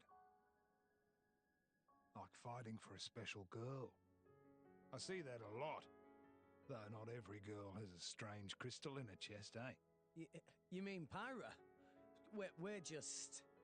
Nia, you're with these guys right now. That's what matters. Aren't you... Anyway, Rex, Weren't you saying you wanted... Yeah, these smaller scale cutscenes where they're animated more stiffly, these always get a laugh out of me. It's impossible. No guild ship's getting close to it without going down. Well, I've got an old mate in the Orion capital. Got a feeling he might know a way through. Really? Yeah, I gotta go there anyhow, so I could introduce you. Van Damme, thank you. Nah, it's destiny or something. Don't sweat it. Get your stuff together and meet me by the village entrance. Wait, but I didn't even get the chance to fucking tell him what I want to say. Yeah, I will admit I'm not entirely on board with Van Damme's worldview. I mean, he does definitely have some level of wisdom.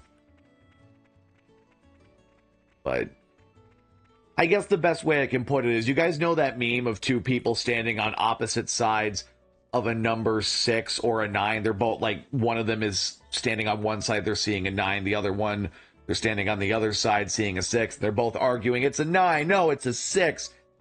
I remember I saw someone reply to that meme and say, okay, but that is definitely a 6 or a 9. You know, is there a landmark or, you know, other markings or a building or something that you can use to determine if it's a 6 or a 9? Is there, like, what are the adjacent numbers? There is truth. God damn it. Oh my god, yes, Tora, slay. Slay, Tora. You know what, actually, Aid, I'll let you choose the dialogue for this. Pyra was kind enough to make tea. Can't you just be bloody grateful? Oh, Tora, no, that, but also strive for perfection is important goal. Tora feel very strongly about this.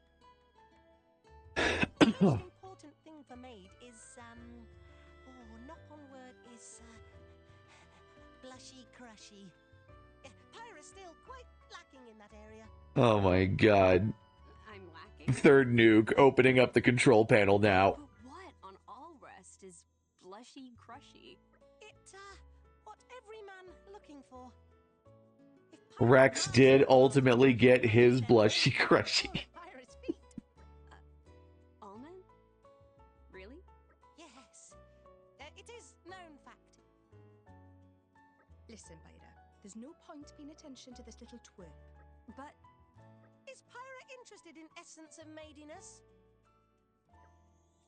Yes, or if you think Rex would like that.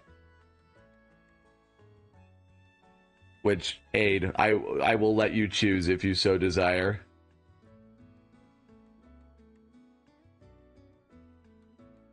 Oh yeah, no, Tora. Here's the thing. I think Ricky, the Nopon in the first game, he's funny. I will admit his introduction is a little cringy with like that volleyball joke, but like he can get kind of annoying sometimes with the way he speaks and that voice, but like I think his jokes do land for the most part. He's not like Jar Jar Binks. This character, just basically take me from middle school, put him in a Nopon, bad dialogue, there you go. That's Tora. If you think Rex would like that, I guess. do you think Rex would like that?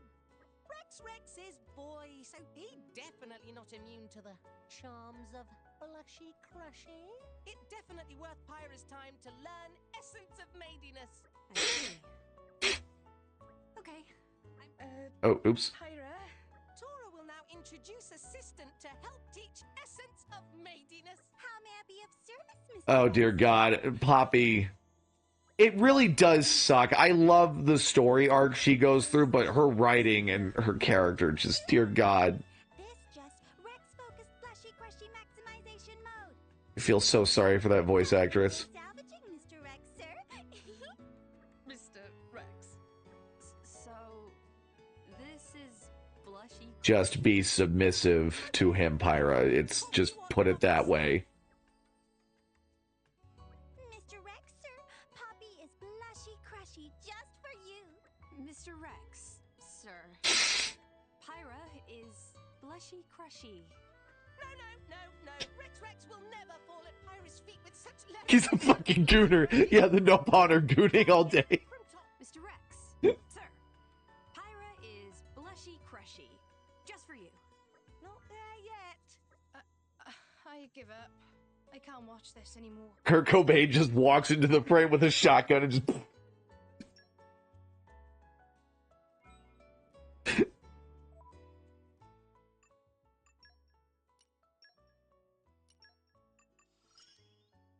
I'll keep trying and trying.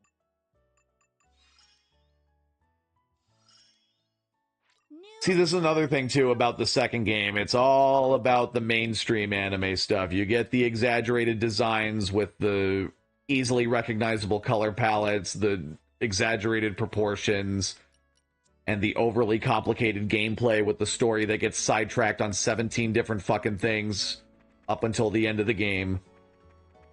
But this, I'm telling you, if you power through the cringe of this game, it does genuinely have layers to it. It is brilliant both in gameplay and story if you power through the difficult elements. I think that's the best way to put it.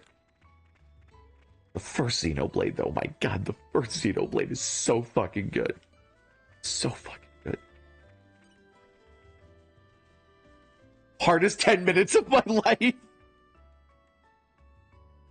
I will admit, I do get a little bit more of a laugh out of like Tales of Vesperia. That's the only Tales game I've ever beaten. Because like that game feels self-aware in what it's trying to do. Like that one's like, oh yeah, we know we're like mid-tier budget anime cheese. We're just gonna go all in on it. So I guess I can say I get more of a laugh out of that game. Oh my god. Oh my god, it's HMK. It's HMK. And this character, Pandora, again, great backstory for both of them, but and good character decisions made in their arcs, but goddamn, their archetypes. It's literally just cosplayer nerd dude and his nerdy girlfriend. That's basically the archetype with them.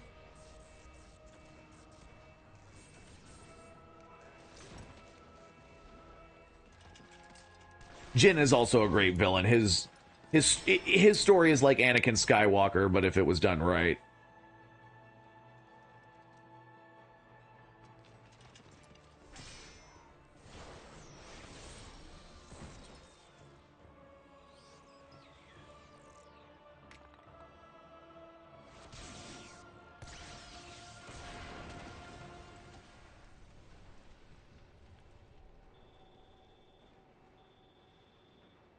Finally, I can complete my harem of anime bitches. And again, like, scenes like that are genuinely badass when you know what's going on and what the crystals are for. Like, that's I think that's good storytelling. Oh, yeah, no, like, the thing is with Malos, he's sort of like, he does play the Emperor Palpatine role, but it's like if he was a douchey football player, you know?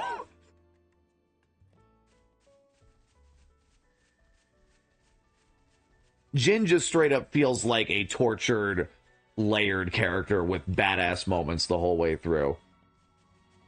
And actually, Pyra and Rex's romance, for as corny and as lighthearted and as cheesy as the dialogue can get, it is genuinely very well written. What have we here?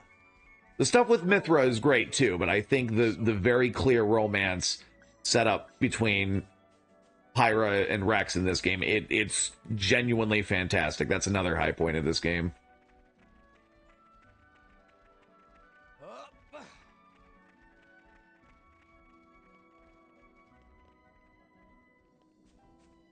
Hey, look what I found! Congratulations.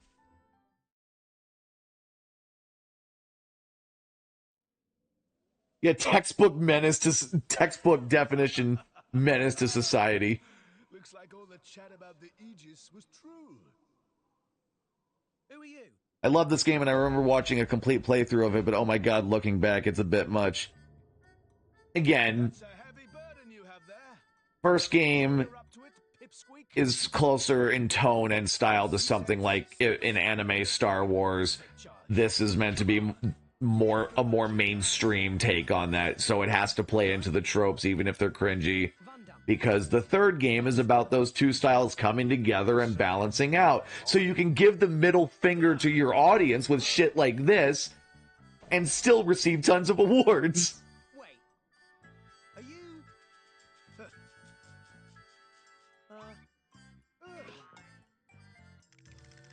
You really are a bunch of rinky-dink, bogus, stupid, no-mark drivers. I do, however, I want to see current gen remasters of the Xenoblade trilogy.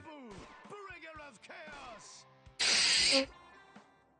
Mostly known as Zeke, and often addressed as the Zekinator.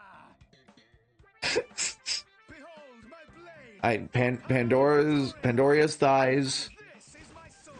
Yes, thumbs up. Lightning Flame Smasher. If you want a taste, come and get it. It's not even the default model. We're good. Good? No. Wait. Wait, you barbarians. Going back to Atreyu again, I'm tired of him already. he had that Mr. Krabs walking sound effect on his Discord soundboard. That was an inside joke with us for a while. I think of that every time. Oh, get a load of this. My pet turtle has been nibbling on your nipples this entire time. Turtles? Turtles? Turtles? Where are you, boy? Turtles! Well, again, I think it's meant to be bad because they're trying to play into the tropes no matter how cringy. But again, whether or not you're willing to put up with those, it does depend on how much you resonate with the good parts of the story, because I could totally understand someone playing the first Xenoblade, loving it, coming to this one and just suffering through it. Like, they're like, oh my god, what the fuck? I could totally get that. But god damn it, it is worth it for Xenoblade 3. It is so worth it for Xenoblade 3. Soon enough. Got a problem with that? Then come at me and don't hold back. What? You should kill yourself now!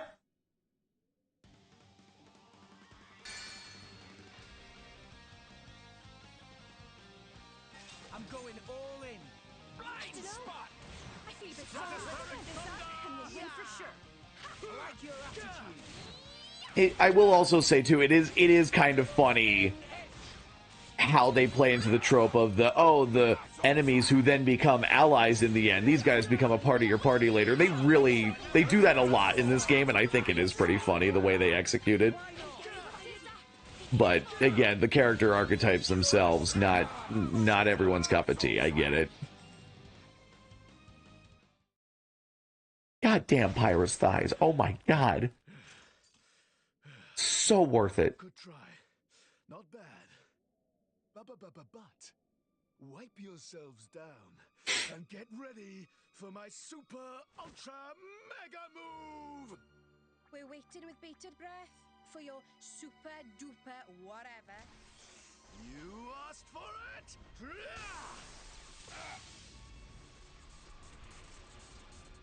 You see, they play in to the cliches so that they can subvert them later into the story.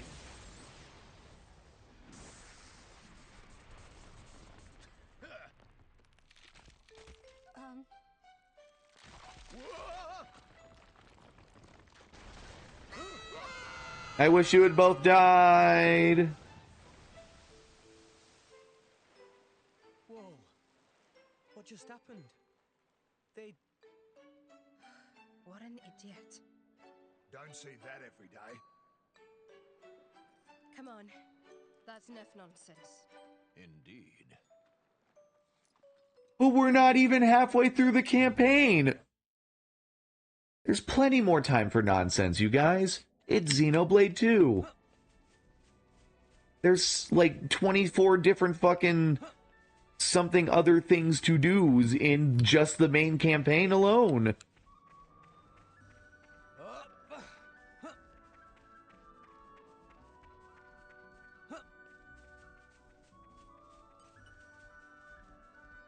What have we here?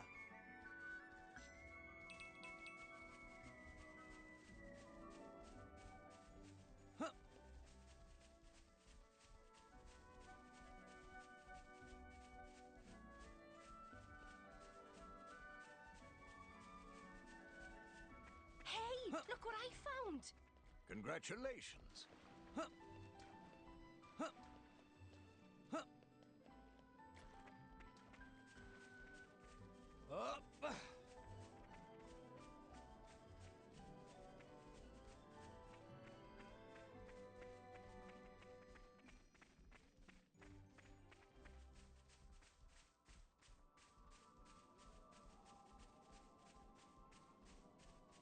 Okay, bring it on.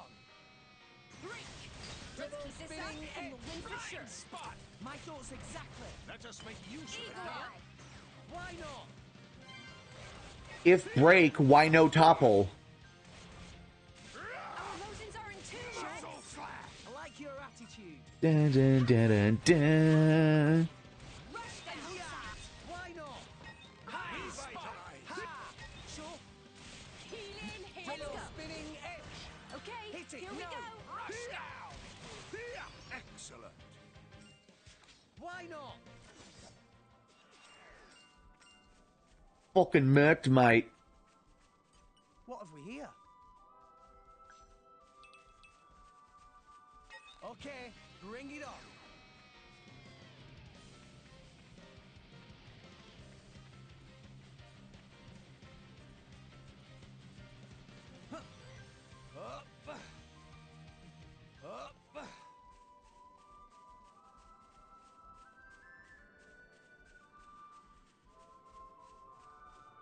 Like this is another reason to play this game. Like, I think it's worth powering through the cringy stuff and the complicated gameplay. It's worth getting through all that to see stuff like this. I really, truly do believe that.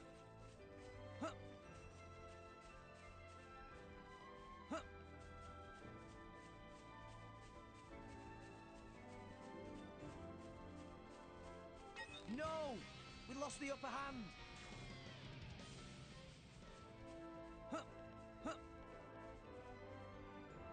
Oh.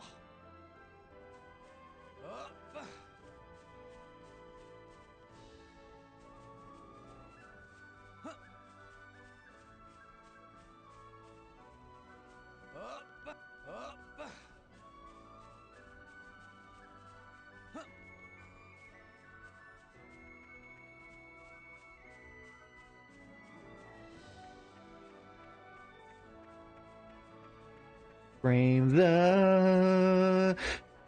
the booty between those two flapping cape things. Look there. And again, Xenoblade 3 spoilers right here. Don't listen to this, what I'm about to say, if you don't want Xenoblade 3 spoilers. I am very happy with what they ended up revealing about Rex and his family in Xenoblade 3. I'm very happy with the answer that they came up with. It's, yep. In the words of GLaDOS from Portal 2, usually the best solution to a problem is the easiest. Oh my god, fuck, this is another thing I fucking hate about this game, is there's so much verticality to the level design that it can be difficult to tell where to go sometimes.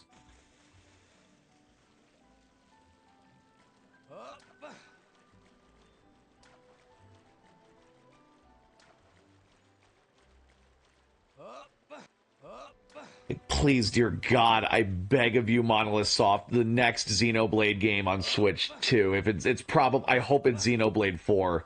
Please. please, I beg of you, make it run at 60 FPS. I'm fine. Look, if it has to be 1080p in portable mode, or even 720p, and then maybe like 1080p or 1440p docked, upscaled, that's fine. I just want to see Xenoblade at 60 FPS. Sure, we'll do this real quick.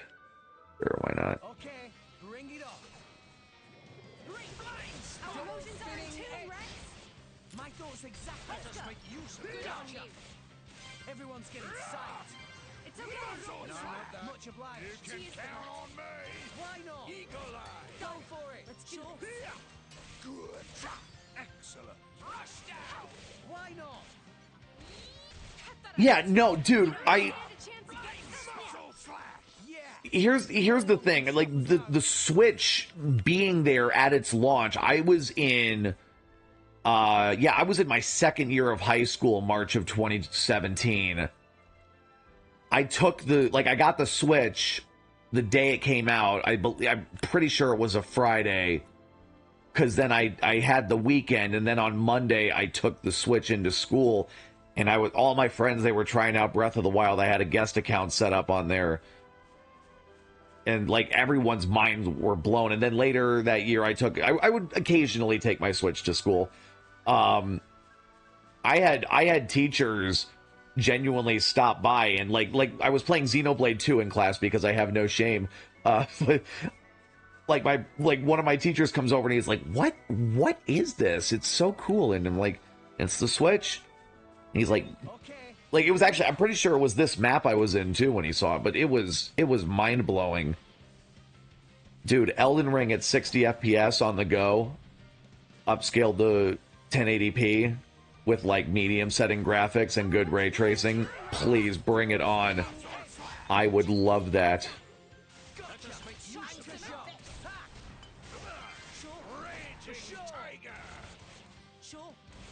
Yeah, okay, alright, let me put it this way. If you were using it during lecture or during instruction, yeah, I can understand it being confiscated. Or if, like, I can see it being confiscated for just that class period, but, like, if you're using tech to be deliberately disruptive and or disrespectful, I think, yeah, it's like, then you can have that confiscated for, the day. I do think schools are a little too strict with, tech rules, because, again, schools are about social engineering. The wind is my mate. It's about turning out a corporate workforce. But like, if you're playing your Switch or your 3DS at lunch, just like, I swear to God, I remember the handful of times I took my Switch into school, I would get my in-class work done. We wouldn't have any homework assigned. It would be the last class of the day. Okay, bring it on. And Double spinning head. Let's keep this up.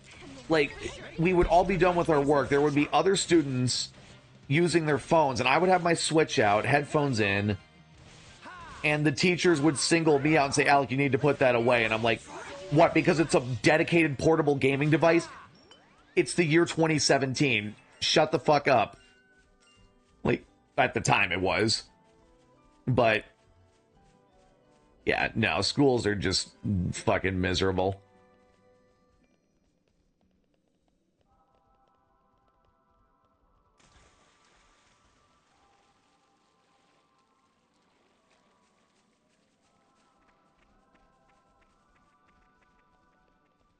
Hey, look what I found. Congratulations. The tardy gate. Up. Up.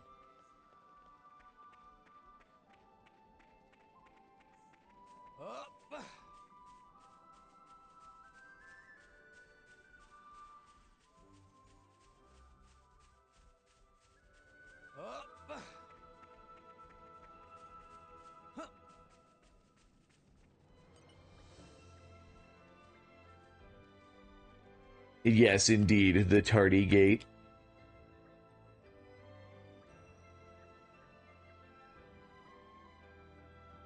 Yeah, I could not care less about the dialogue and side quests. I don't give a fuck.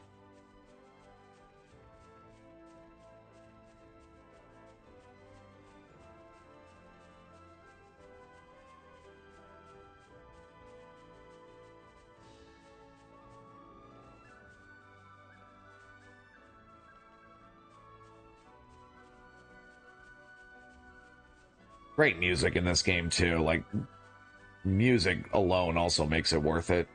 Okay, well, maybe not alone, but with the other great stuff in this game. Is it night time already? Please consider taking a rest.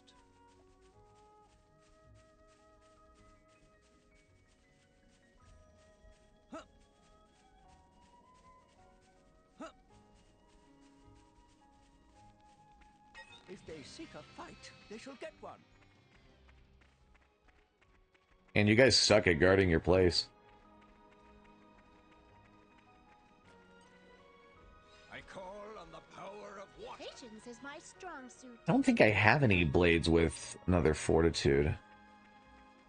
Not gonna lie, I don't really care that much. What have we here? Flora heals an aching soul.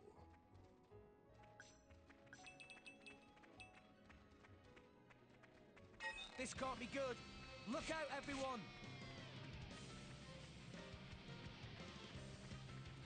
I am ready for I'm just running through this just to see the map and just getting like things added to my map and yeah, map things. Top 10 unemployed moments. We'll have our revenge yet.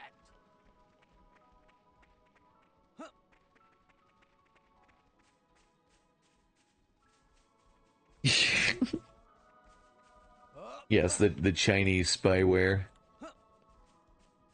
You must have Huawei phones.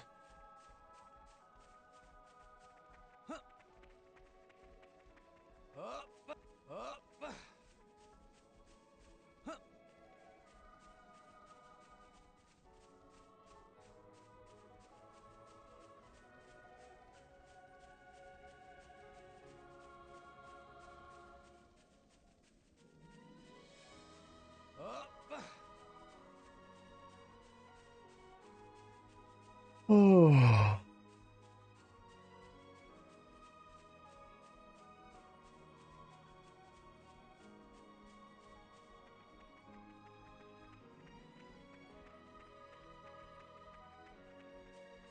And arrived. All in one piece. Oh, dude. Oh, that's another thing too, Aid. Yeah, the TikTok colonization of YouTube Shorts. That shit's gonna go crazy. I'm telling you. That shit is going to go crazy.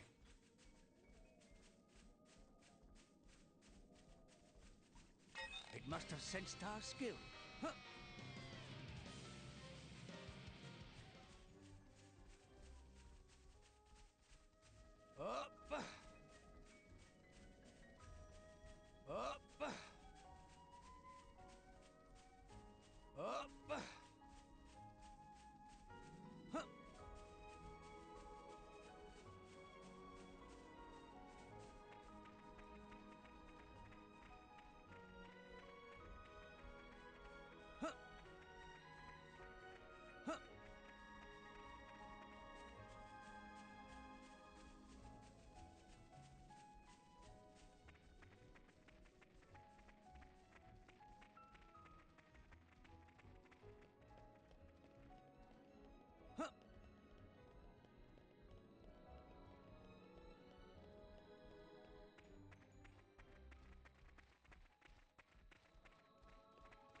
And as stupidly exaggerated as excuse me, as stupidly exaggerated as they are, the Titan airships in this game are kind of cool.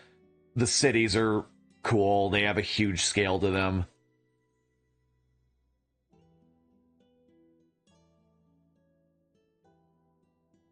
Like, I'm telling you, the people that have ripped these maps out of the game and put it into VR chat, the sheer scale of it all is...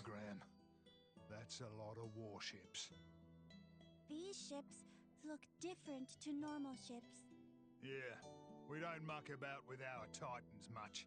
No need for it. Orions like things pretty natural. I've seen Urian ships before, back in Argentum. It's like the total opposite of how the Ardanians use them. That could be one reason. They're always at each other's throats. They've been like cats and dogs for a long time. Well, from where I stand, the Adanians are worse. All that metal is just bad taste. It's easy to think that way, but you're not considering how the Titans themselves feel. Huh? Don't all those modifications hurt? When Titans live with humans, that's just the way it is. I used to have a hut on my back and a crane stuck where the sun. I also still don't understand. I guess I'm grateful it's not some annoying high-pitched voice, but why does he still sound like an old man even after he gets reverted back to an infant stage through the power of bullshit? Indeed. Like, I will say, even for this game's logic, I will admit I think that's pretty stupid. I like the idea, you know, and, you know, he was living on Gramps' back, and then now Gramps is living on his back. I like that idea. I just wish it was executed differently. Different approach to the character. Maybe the Titan has a son, and you have to look after the son. Do that. I don't know. Hey, look what I found! Congratulations. Your cat says hi. Just cat emoji. What's that? And I mean, like, your cat actually literally walks over and just presses all the right buttons on your phone. Boom, cat emoji, send. Back to being a normal cat. Okay, that's the last one for today.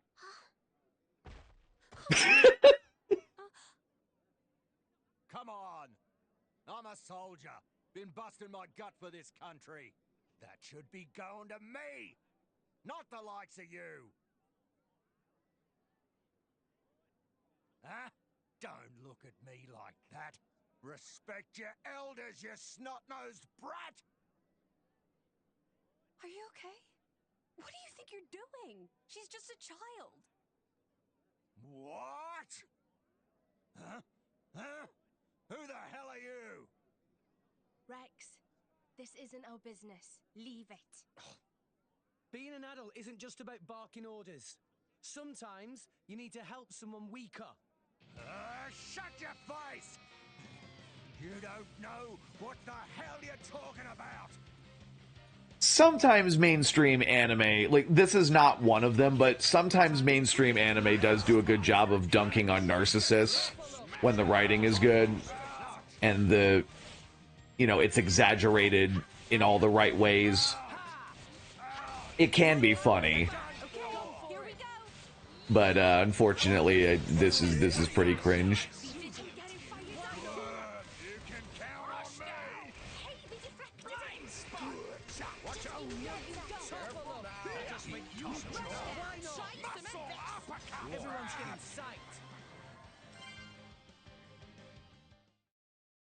I'm fine with all the voices being British and Australian. I just wish the actors had full access to the script and they knew the full context of what they were talking about. The color of that crystal? You're... Not good. He'll be bringing others before long. The rumors about Pyra must have traveled pretty far. Even grunts like him have heard them. Sorry. I guess I should have used the cloak. Nah, the cloak is definitely cute, but we only need it for that one part of the game. I am in full support of what you are currently wearing. Excuse me, Mr. Van Dam. Huh? Oh, well, if it isn't Iona! You grew a fair bit.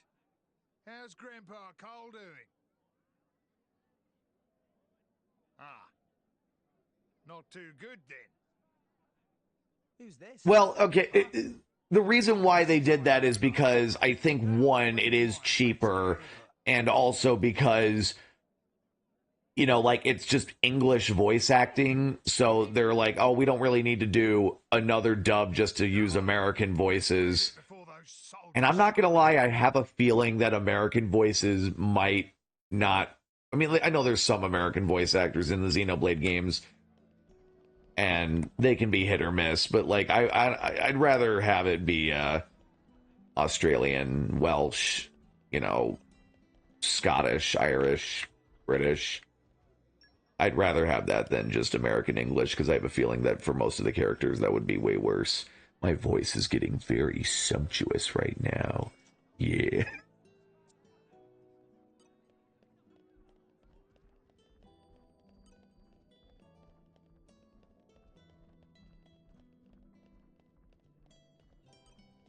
Damn, bro, I've never met you in my life, but this menu right here, Dobron, bro, that's crazy. Who would name their kid that? Your parents don't love you. That's got to be some fucked up shit, man. I hope you pull through, all right?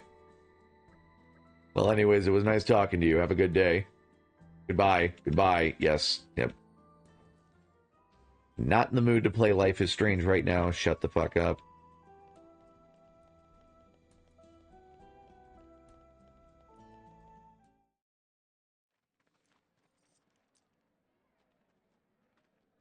Actually, wait, no, this is another great part where they witness the play, when they see the play. This is brilliant. Ah, actors, eh? And right now, they're in the middle of a show. Well, you want to take a quick peek? The heroic adventures of Adam. Might be interesting. I've never been to the theatre before. Neither has Tora. Let's do it. Nice and quiet, though. Looks like it's pretty packed today.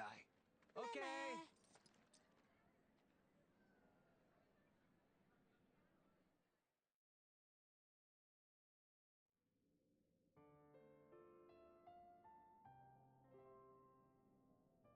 And I saw at that time that the powers of darkness had Yeah, like Pyra witnessing her backstory depicted in this way. Like, even like the attention to detail, the in-universe props and effects, it's convincing. The end was nigh. But then, despite the But bro, that outfit, my god. My god.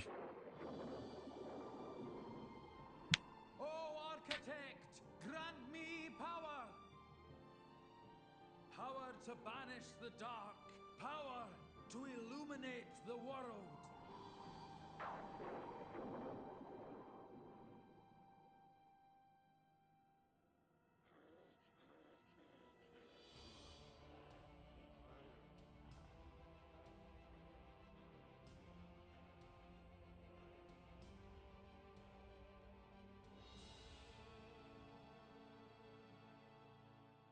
I would just love to see Tora, since this is New Game Plus.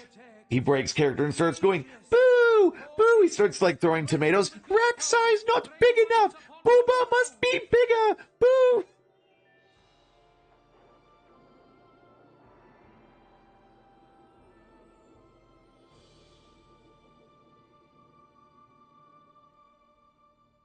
thus they defeated the darkness, but at a terrible price. 3 great continents sent beneath the sea of clouds forever. Servant of the Architect, by thy power, the world is saved. For the gift you have granted us, we are eternally grateful. Like, I'm standing by this 1,000,000%. This scene is fucking amazing. Far and wide, may your name live on for eternity.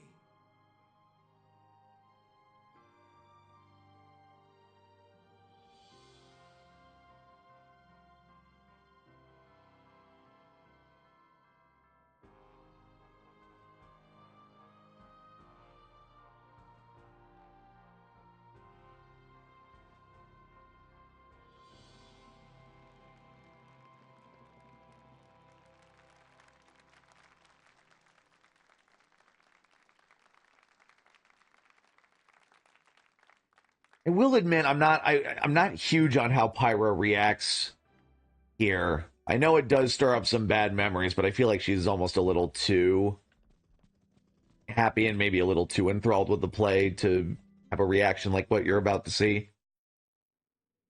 Hey. Kind of awkward, right? What was awkward? I mean, that play. It was about Pyra. Must have been kind of bizarre for her, right? I don't know. I guess. Maybe you should... Oh, no, yeah, the ending of this game is brilliant. I don't care what anyone says. I don't care what Honest Trailers says. Play the trilogy. The way the games tie into one another is really, really fun. Also, those hips. Wasn't it incredible? They had the cloth moving just like real clouds. How do you think they did that? Huh? Yeah. The clothes are pretty cool. They were so... cloudy? Ow! What are you saying, bonehead? There's no need for that. I don't know what to say in a situation like this.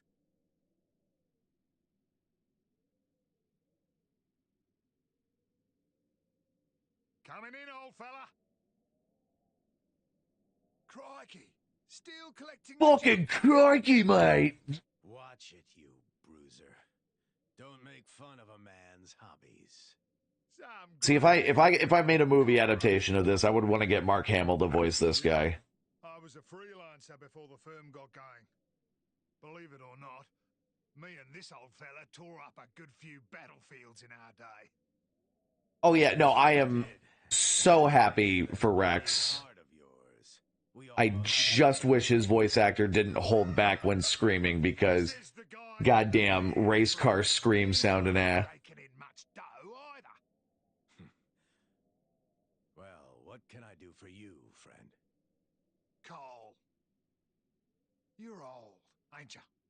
Old enough to know how you cross over to the World Tree. Get to Elysium, I mean. Elysium? But why? Why would you want to go there? That core crystal. You're... So the Aegis is back amongst us. Who is your driver? You almost said it. You almost said it. You? But you're so young. How about it, old man?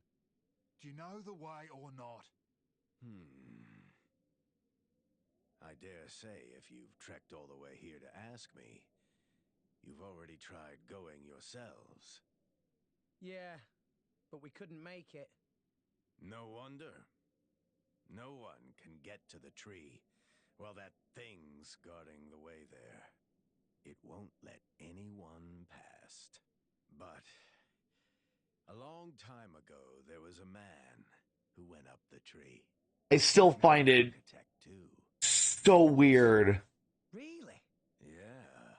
That the Praetor, I forget the guy's name, but the Indoline leader, how the fuck do you fucking climb something that goes up into orbit? Please, tell us. I've got to get to Elysium, no matter the cost. Well, I can tell you. But first, I'd like to have a word with her, if I may. With the Aegis, I mean. With Pyra? Of course. Please, through here.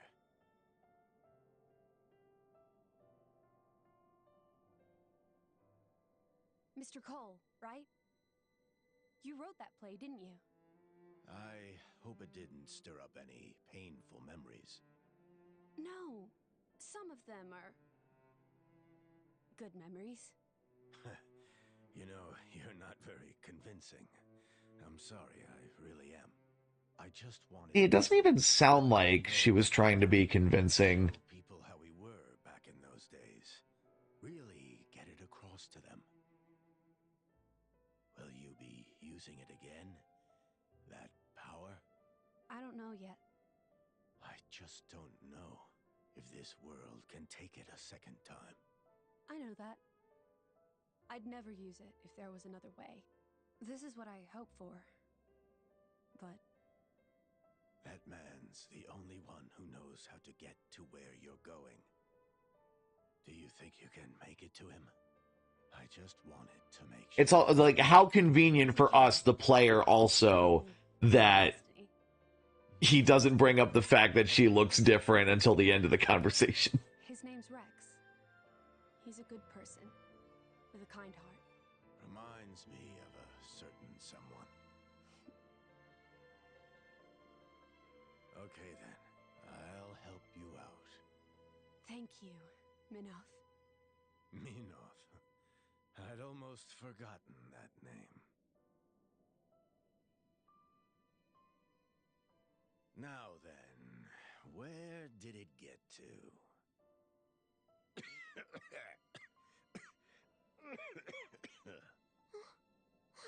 Grandpa! Old man, you okay? I'm fine. I'll be fine in a second. Seriously, don't mind me. Nah, we better call it a day, old-timer. I'm sorry, fella. Yeah, okay. But come back again tomorrow, will ya? Yeah, do you mean like MSRB rating? Or no, ESRB, excuse me, ESRB rating, or you talking about the like critical scores?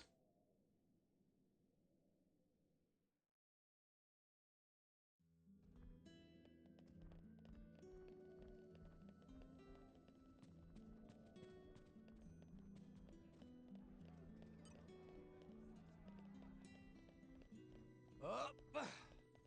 Huh.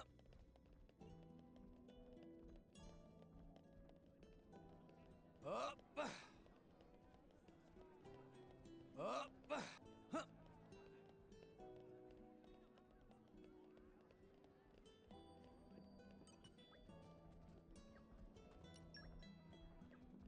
We'll let you stay for free because it's part of the main campaign.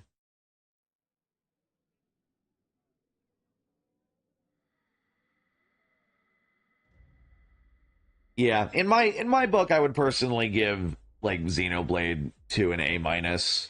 It's just one blast from the Xenoblade 3 also. I think they're both flawed masterpieces, but for different reasons. God damn, that first game is so fucking good. Just as well. The Aegis is gone already. How disappointing for you, comrade. Still an asshole. Despite See, the douchey football player archetype, like a jock asshole, and all the blades are blunt. and then like nerdy high and mighty actor type. We could fix that stagnant ether flow with a minimum of bother. What do you say? You could still have a lot of good years ahead of you. I mean, I won't deny there'd be a certain quid pro quo involved. But old man, just think of the benefits. Come. Can't you lend us your expertise here? Do so, and you could live for a long, long time. You know, friend, I'm not as attached to my life as I used to. Maybe I've had enough. Your little lost souls will be simply inconsolable. The kids, no, they're strong.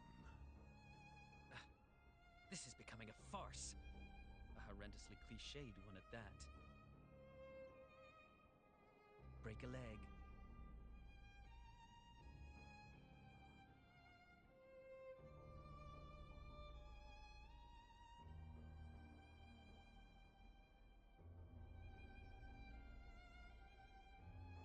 Huh. What's that? Hey, don't be shy. You heard everything we said, didn't you?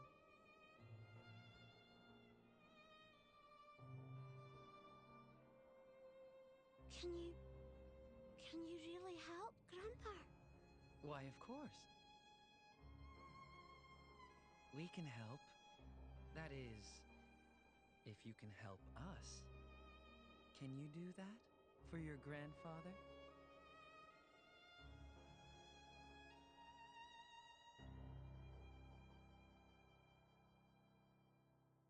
And this is also kind of cool here, the mind link between the Aegises and how it's all tied together at the end when you figure out their origin. Like this I also really like. This is... You can't come here. Charming.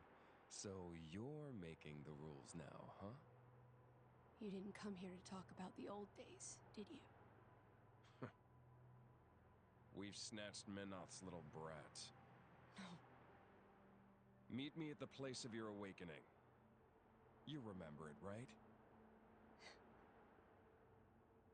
Oh, and come alone.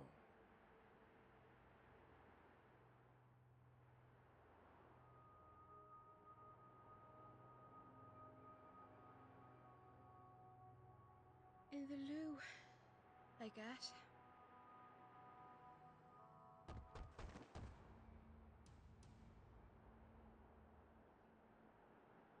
Old man, what happened? I will say too, the ending of this chapter I also really like when you know who is revealed. After you went, Malos and some other guy paid me a visit. Malos was here. Who was the other guy? Didn't catch his name, but he had red glasses. That's Akos. But what would he want with Iona? Wait, Nia, where's Pyra? She wasn't there when I woke up. What? No one's seen her? Pyra. Maybe she realized what was going on with Iona. Well, knowing those two, it's not unthinkable. That girl, trying to save her on her own. Where's she gone? Didn't she leave a note? No, I'd have noticed. Yeah, no, unfathomable cringe followed by like home run fucking moments. Like, what saves this from being irredeemably cringe like the Star Wars prequels is that the world is planned out, the politics are consistent, as overly complicated as they are. Cole, tell us how to get there. It's at the top of the great stairway. And there was a second thing I was going to say. I forgot what it was, but... Take care of this old man for us. Yeah, but no, you nailed it on the head, Aid. If we go now, maybe we can catch up to her.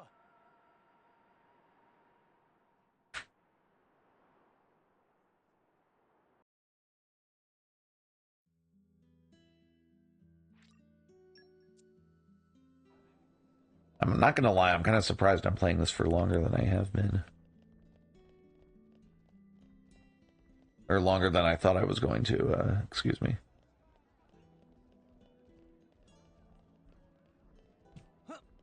Oh, oops.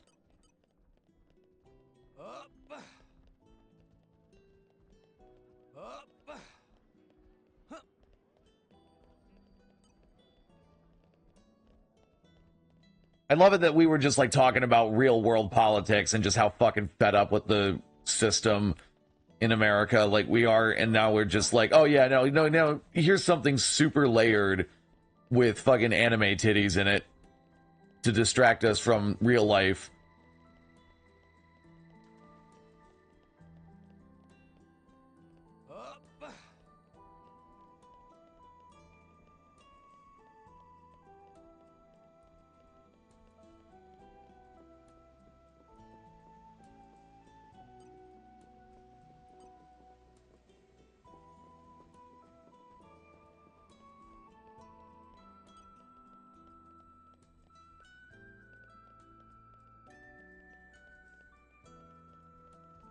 This is the only one in the trilogy also where, oh, wait. Oh, up here. Okay. Never mind. I misread the map. Okay. But this is the only game in the trilogy where you can't have the guidance marker. This one, again, lots of verticality. And arrived. All in one piece.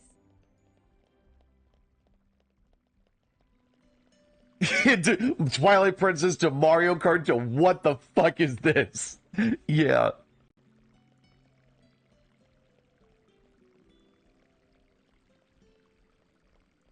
Yeah, I hope you're both doing well tonight.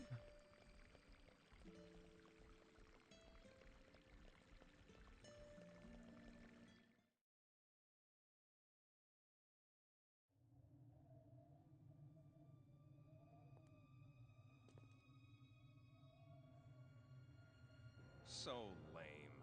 How long are you going to stay in that form? That's none of your concern. I am who I am. Where's Iona? Yeah, you have a good night, Salvador. The meanest son of a bitch I know. He's the meanest son of a bitch I know, and she's just unconscious. Son of a bitch!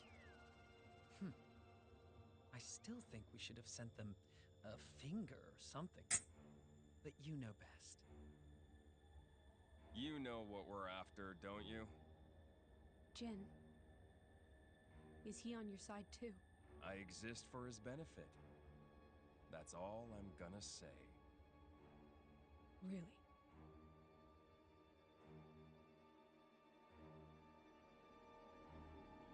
Let's end this now.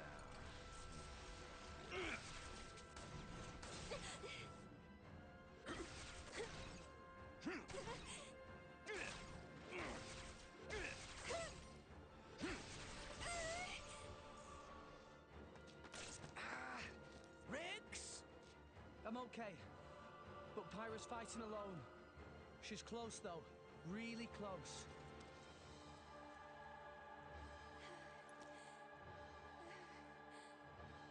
Well, I see I'm not the only son of a bitch.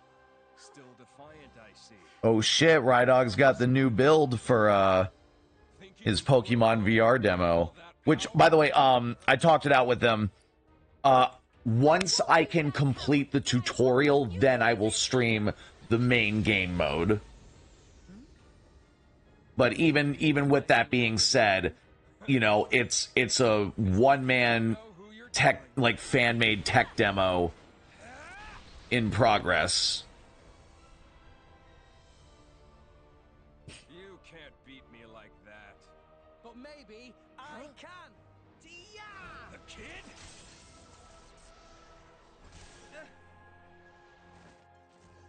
Rex! Everyone! Van Damme, take Iona. Gotcha. We'll take care of these guys. Well, it's come to this. Huh. Needs must. Abrona, do them in. Thought you'd never ask!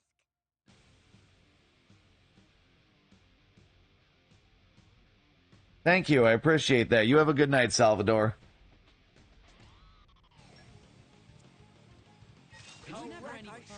Yeah, it's just like 21 political thoughts all at once and fucking rambling about anime and shit.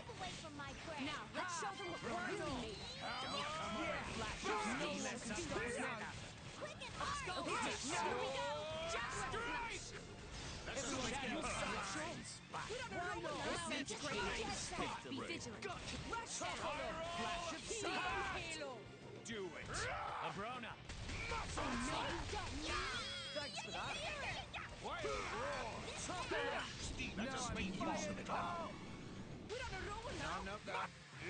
And again, as confusing as the gameplay can be, it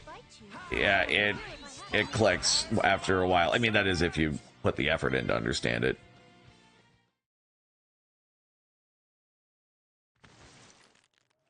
Cool ass fight scene. The fight. They jump at me! They jump at me! No, this is the end of the first act, you fucking idiot.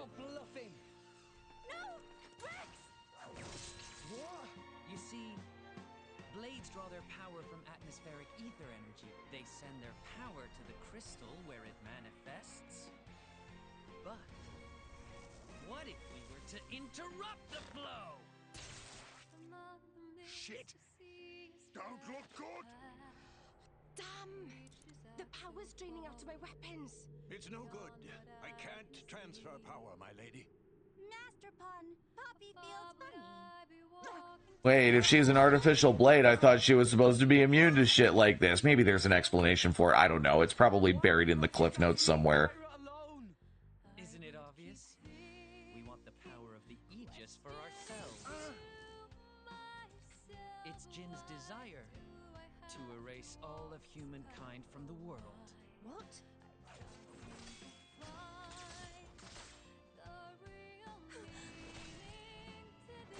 Yes, thank you. Seriously say that? Erase all of humankind. My. Surely you knew better than anyone. You know what humans are really like. Huh? Mia! What are you doing? You've seen the capital. You've seen the ships, weapons, soldiers, all poised to invade Morardane. Doesn't it make you want to laugh? Every corner of the world is defiled by such vermin. But that's nothing new. They haven't changed a bit in 500 years. No wonder Father abandoned them.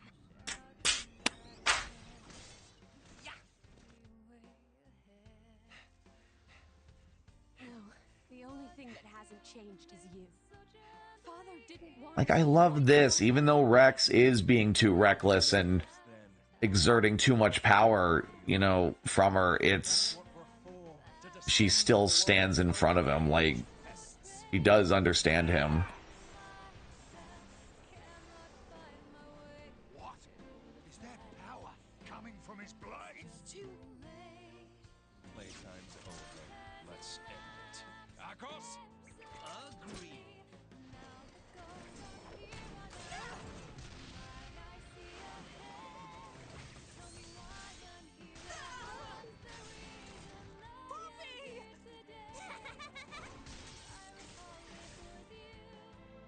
How very noble.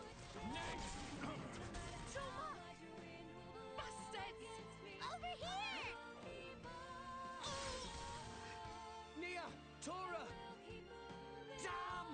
Stop, Rex! It's no good!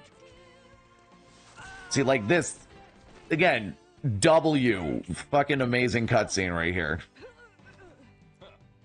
Hitting girls isn't as much fun. Malos, you're the icon of chivalry. Malos. You're not getting her! Huh? An attack from the outside? Van Damme!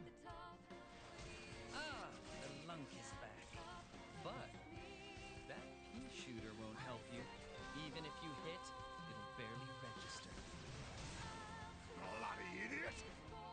Think I don't know that? Are you ready, Rex? Another lesson for ya! Something else you could do with a blade! What? What? Bastard! He's channeling the energy from his weapon through his body. Yeah, nothing you could do to stop this ether flow. Nothing at all!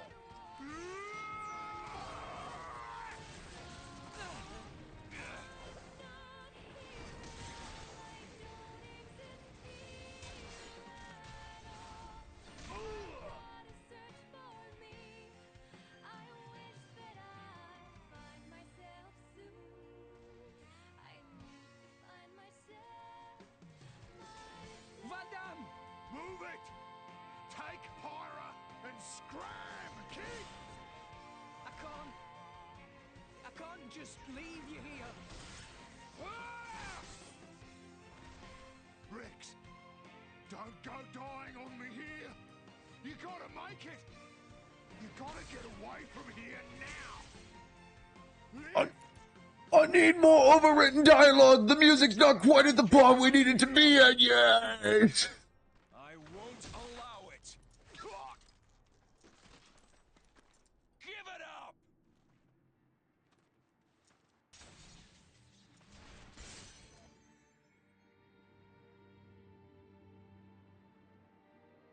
Let's go, Rex! Remember to fight your war!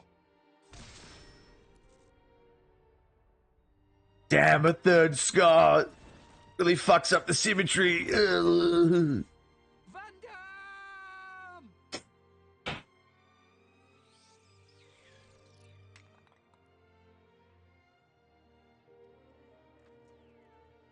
Oh, please.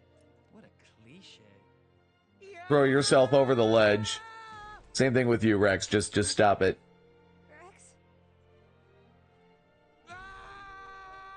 You're gonna pay for this! For Van Damme! No. You have to go. You're a pain in the ass, little shit!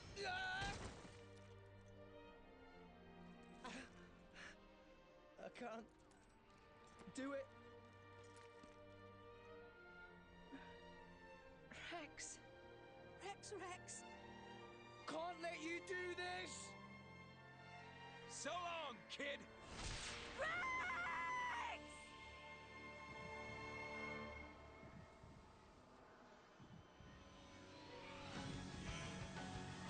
Deus Ex Machina. Anime transformation.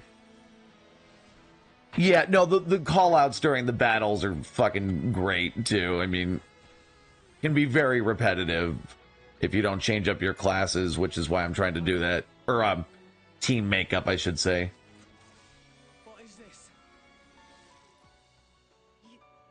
You can't rewrite the act now. It's too late.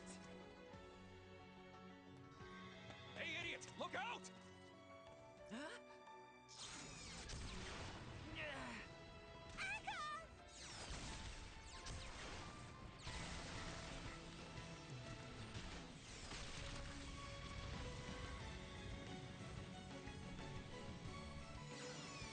Whack a nerd, use the bolts of lightning to whack a nerd, and look at all of that dynamic resolution.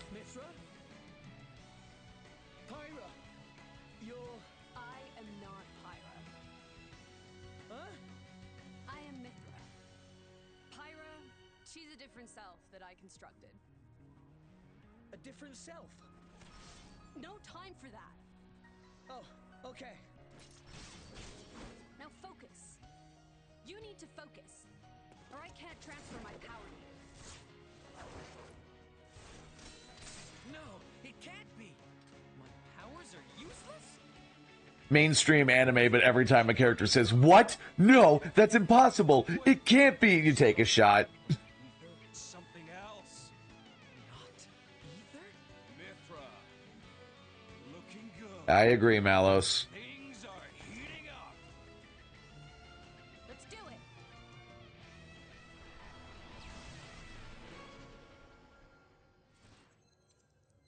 What is this? It's called foresight. I don't... A prediction of what will happen in the immediate future. Read their movements to find an opening. Then And again, when you find out how this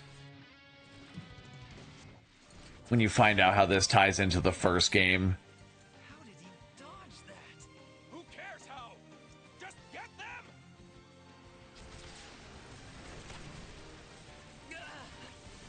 Piece of cake. You little... There's no way. There's no way to break their link. I don't think we're gonna beat them. This is it. The true power of the Aegis takes me back. I've waited so long to see it again. Mithra, welcome back!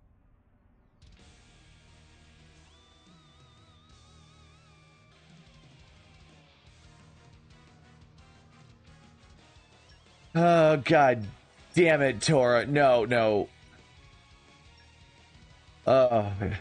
Inclusion of Tora. No.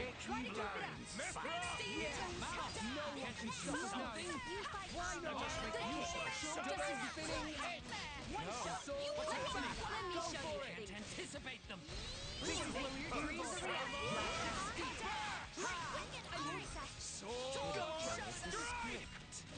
Hell if I'm going to follow your script. Spinning X. The stage is all set. Spiral Summit! Sword back. Short spinning X. Anchor shot. Give me a good time to throw. Hammer! I guess I really am the best. That might not be much, but I'll do what I can. I shall defend you to the last. Why not? Spiral Summit!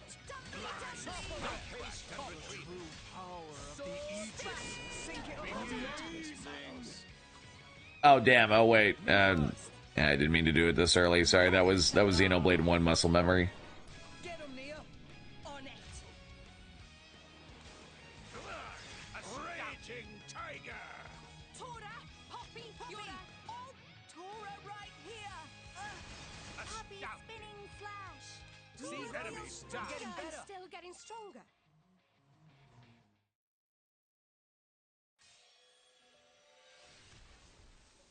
Sacred arrow.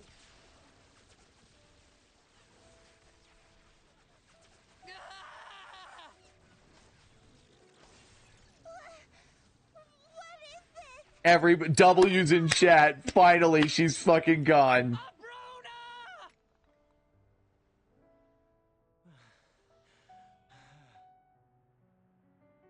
I don't. We gotta retreat. Akos! Bruna. No time for that, Akos!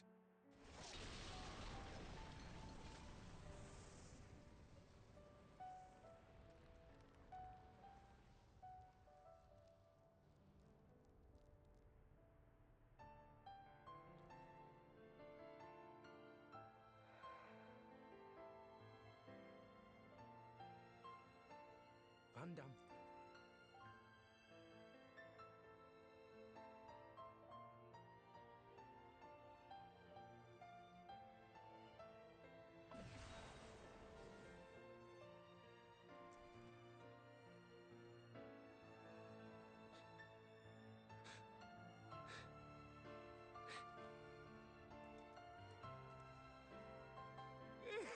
It is good storytelling, though, here that Rex doesn't go to Pyra's side. Not because he doesn't care, but because he doesn't fully understand the power he's wielding yet.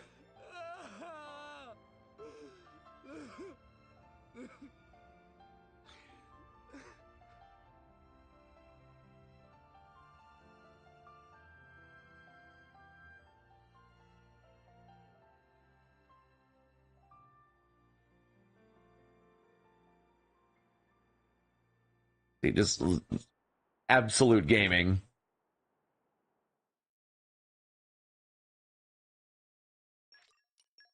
What time is it actually? All right, how about this? It's 12:14. I'll watch the opening cutscene to chapter 4, and then I'll save. And this does hit different too after seeing the DLC with the Torn of the Golden Country.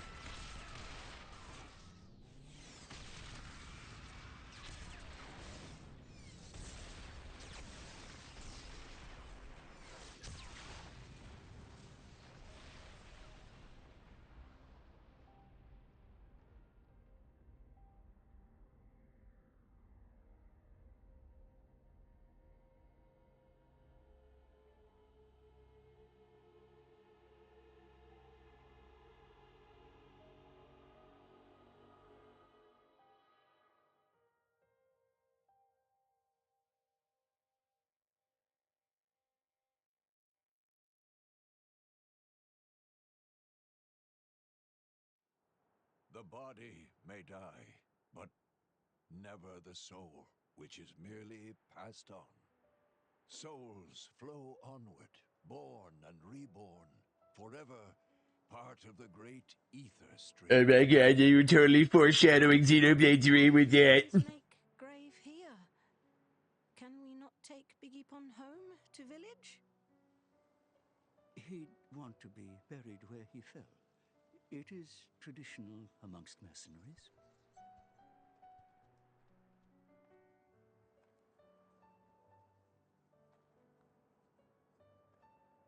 I'm so sorry, Vanda. If only I hadn't listened to those people, you'd still be... I'm sorry. I'm so sorry.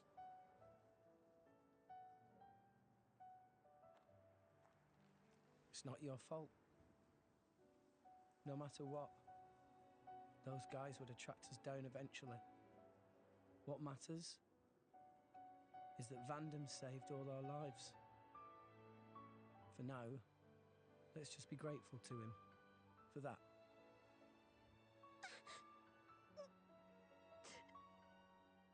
You're right.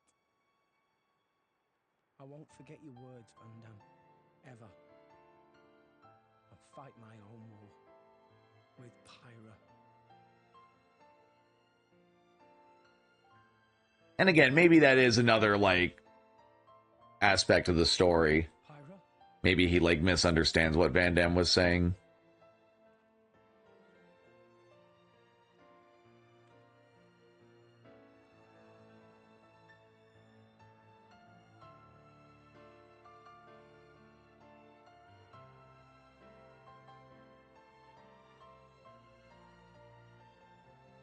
Are you alright?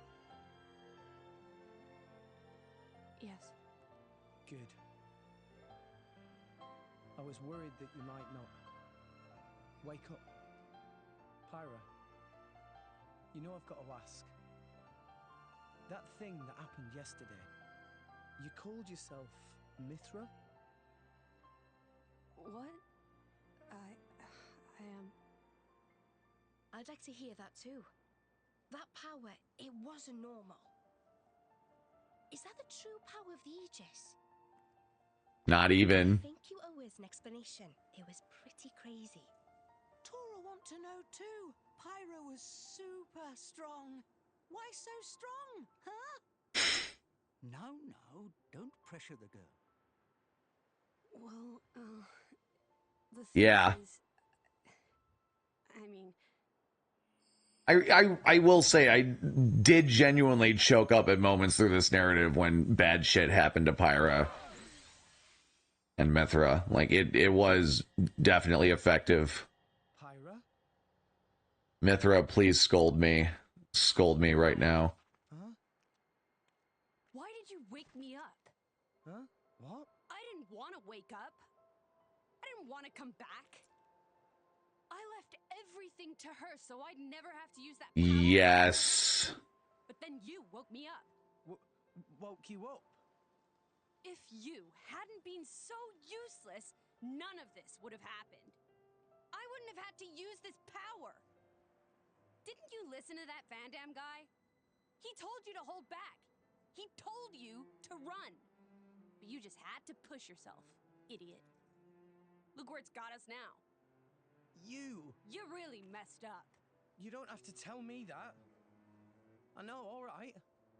I knew I was being an idiot. Rex. But I couldn't hand you over to them. I wanted to keep you safe. What? At any rate, if you've got questions, you can ask her. I'm out of here. Bye.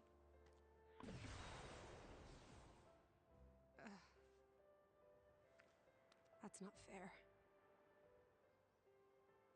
Everyone, I'm very sorry about all that.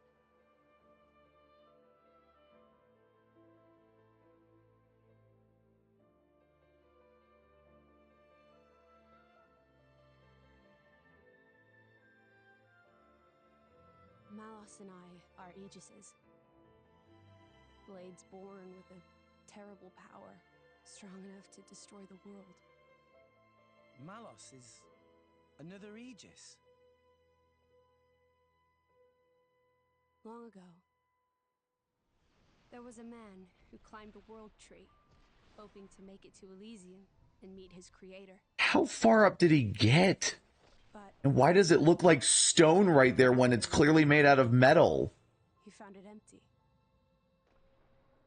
So instead, as proof that he had reached that divine realm, he brought back 2 core crystals, Malos and me. And once he made it back to Allrest, he awakened Malos. Why he did it, I can't say. For greed, for power, or perhaps... When Malos awakened, he wielded his world-shaking power without restraint. I like that. That visual goes hard right there. That goes hard. It was natural. He had never known anything else.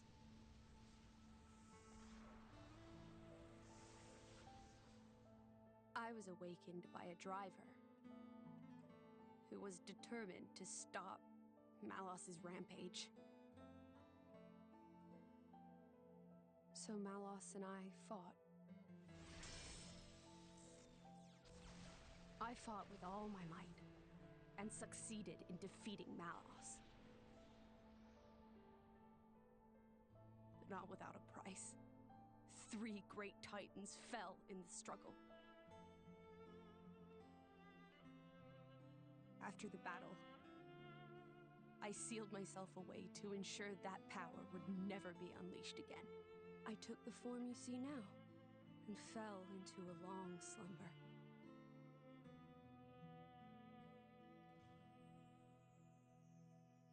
That was 500 years ago.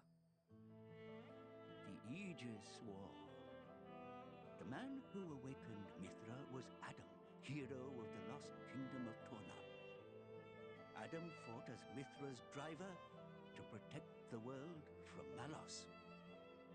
We Titans played our part in that battle too. It is our calling to live alongside humanity after all. Gramps? Adam hid Pyra's sleeping body inside a great ship and sunk her to the Cloud Sea's floor where none could abuse her power. So that day, that's the ship that we... That's how Pyra and I believe it was fate that we met each other. Otherwise, my sister would never have woken up. You call her your sister? Mithra and I used to talk together. In that dream of Elysium where you met me. We promised that when we were awakened again, we'd go home to the real Elysium.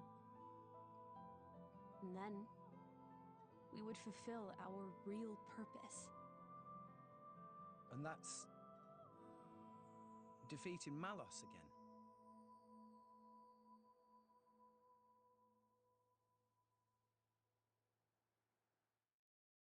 Good shit. Good shit.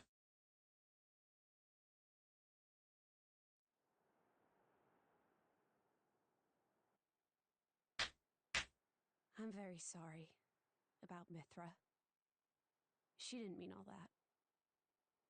You have to understand, she came out because she wanted to protect you. She broke her own seal for you. Even used her power as the Aegis. The flame powers I use are just a shadow of her strength. Droplets of excess energy trickling through the seal. Don't worry about it. She was right. This was all my fault. I'm just glad... that you finally managed to open up a little. Also, thank you for protecting everyone, I mean. Protecting? Me? Your powers are incredible. I could feel the truth behind the legends. I'm sorry. You apologize a lot. You know that? You gotta be I Canadian. still feel guilty. About the Should I do my Aegis' Canadian accent, eh, Pyra?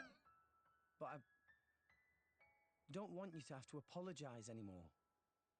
I hope I can help you move past that. No. I know I can. Rex, Power depends on the heart of its wielder. That's what Vandam said. That's why your power is the power to protect. The power to keep everyone safe and smiling. I want to do the same. I'm gonna be the kind of driver who can protect you in turn. I promise. Make a girl cry? That's not gonna fly. Make a girl smile? You pass the trial. That's the third rule of the salvage code. Yeah? Rex! Can you help Tora with repairing of Poppy, please? Okay, I'll be right there. Oh, yeah. What's for dinner tonight?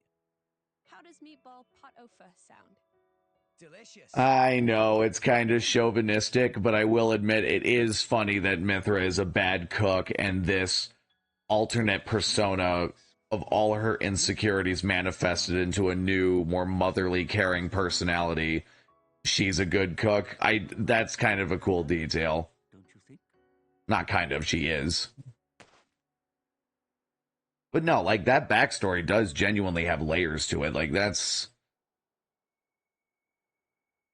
Yeah, no, but, like, it again, the thing is with Xenoblade 2's story, it is...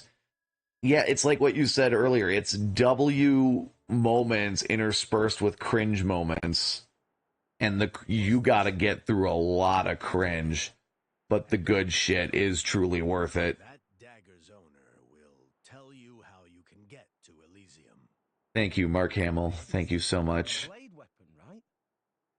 Who's its owner? The man who was once my driver. Your driver? Huh? But then...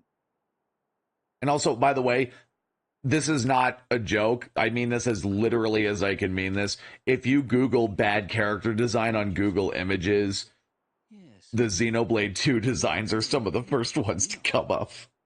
Blades not get old, though. Why Cole look so old?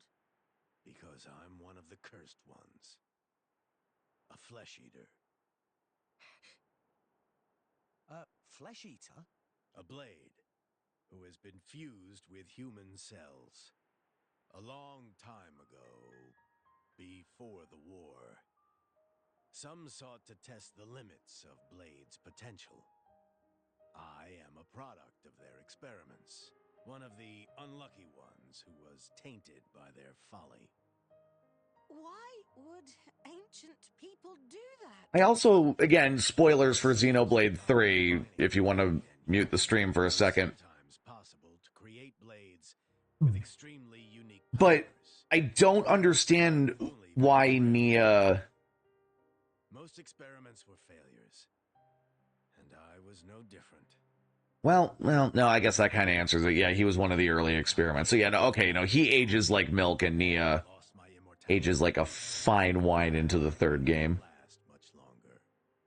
Grandpa? Before I go, I want to see where your path ends. That dagger will aid you. Will you do this for me?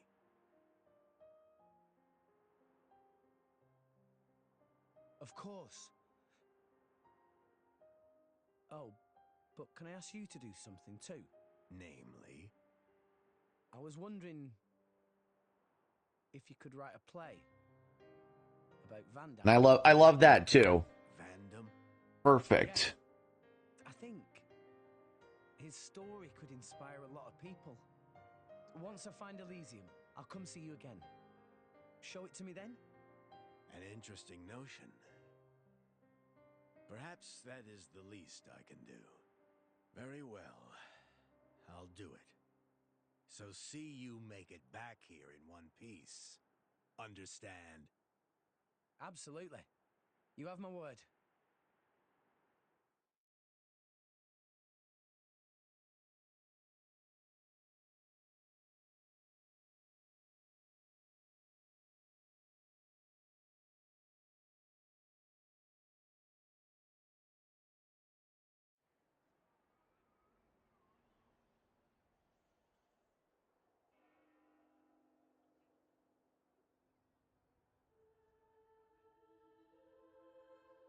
God damn it, the renovators haven't loaded in my textures yet. Fuck. Yeah, this guy. This is who. Amalthus, that's his name. Praetor Amalthus.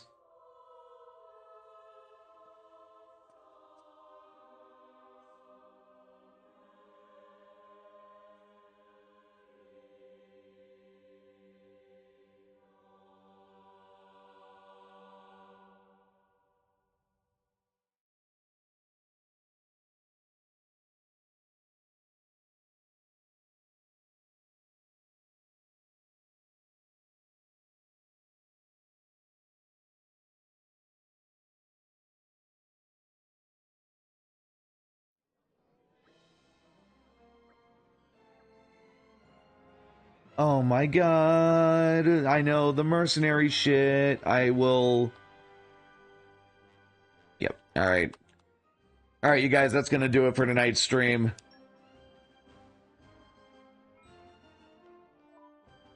Wait, hold on a second. Let's end off the stream on some, Pyra walking animations here. There we go, yeah. Oh my goodness, yes. Absolutely. I am the gaming politician, and I approve of that shit. Or wait, oh, oops,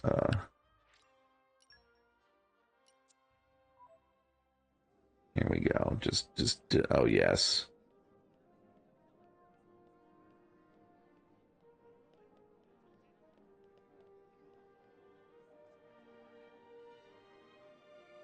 Alright, now I will end the stream. Alright.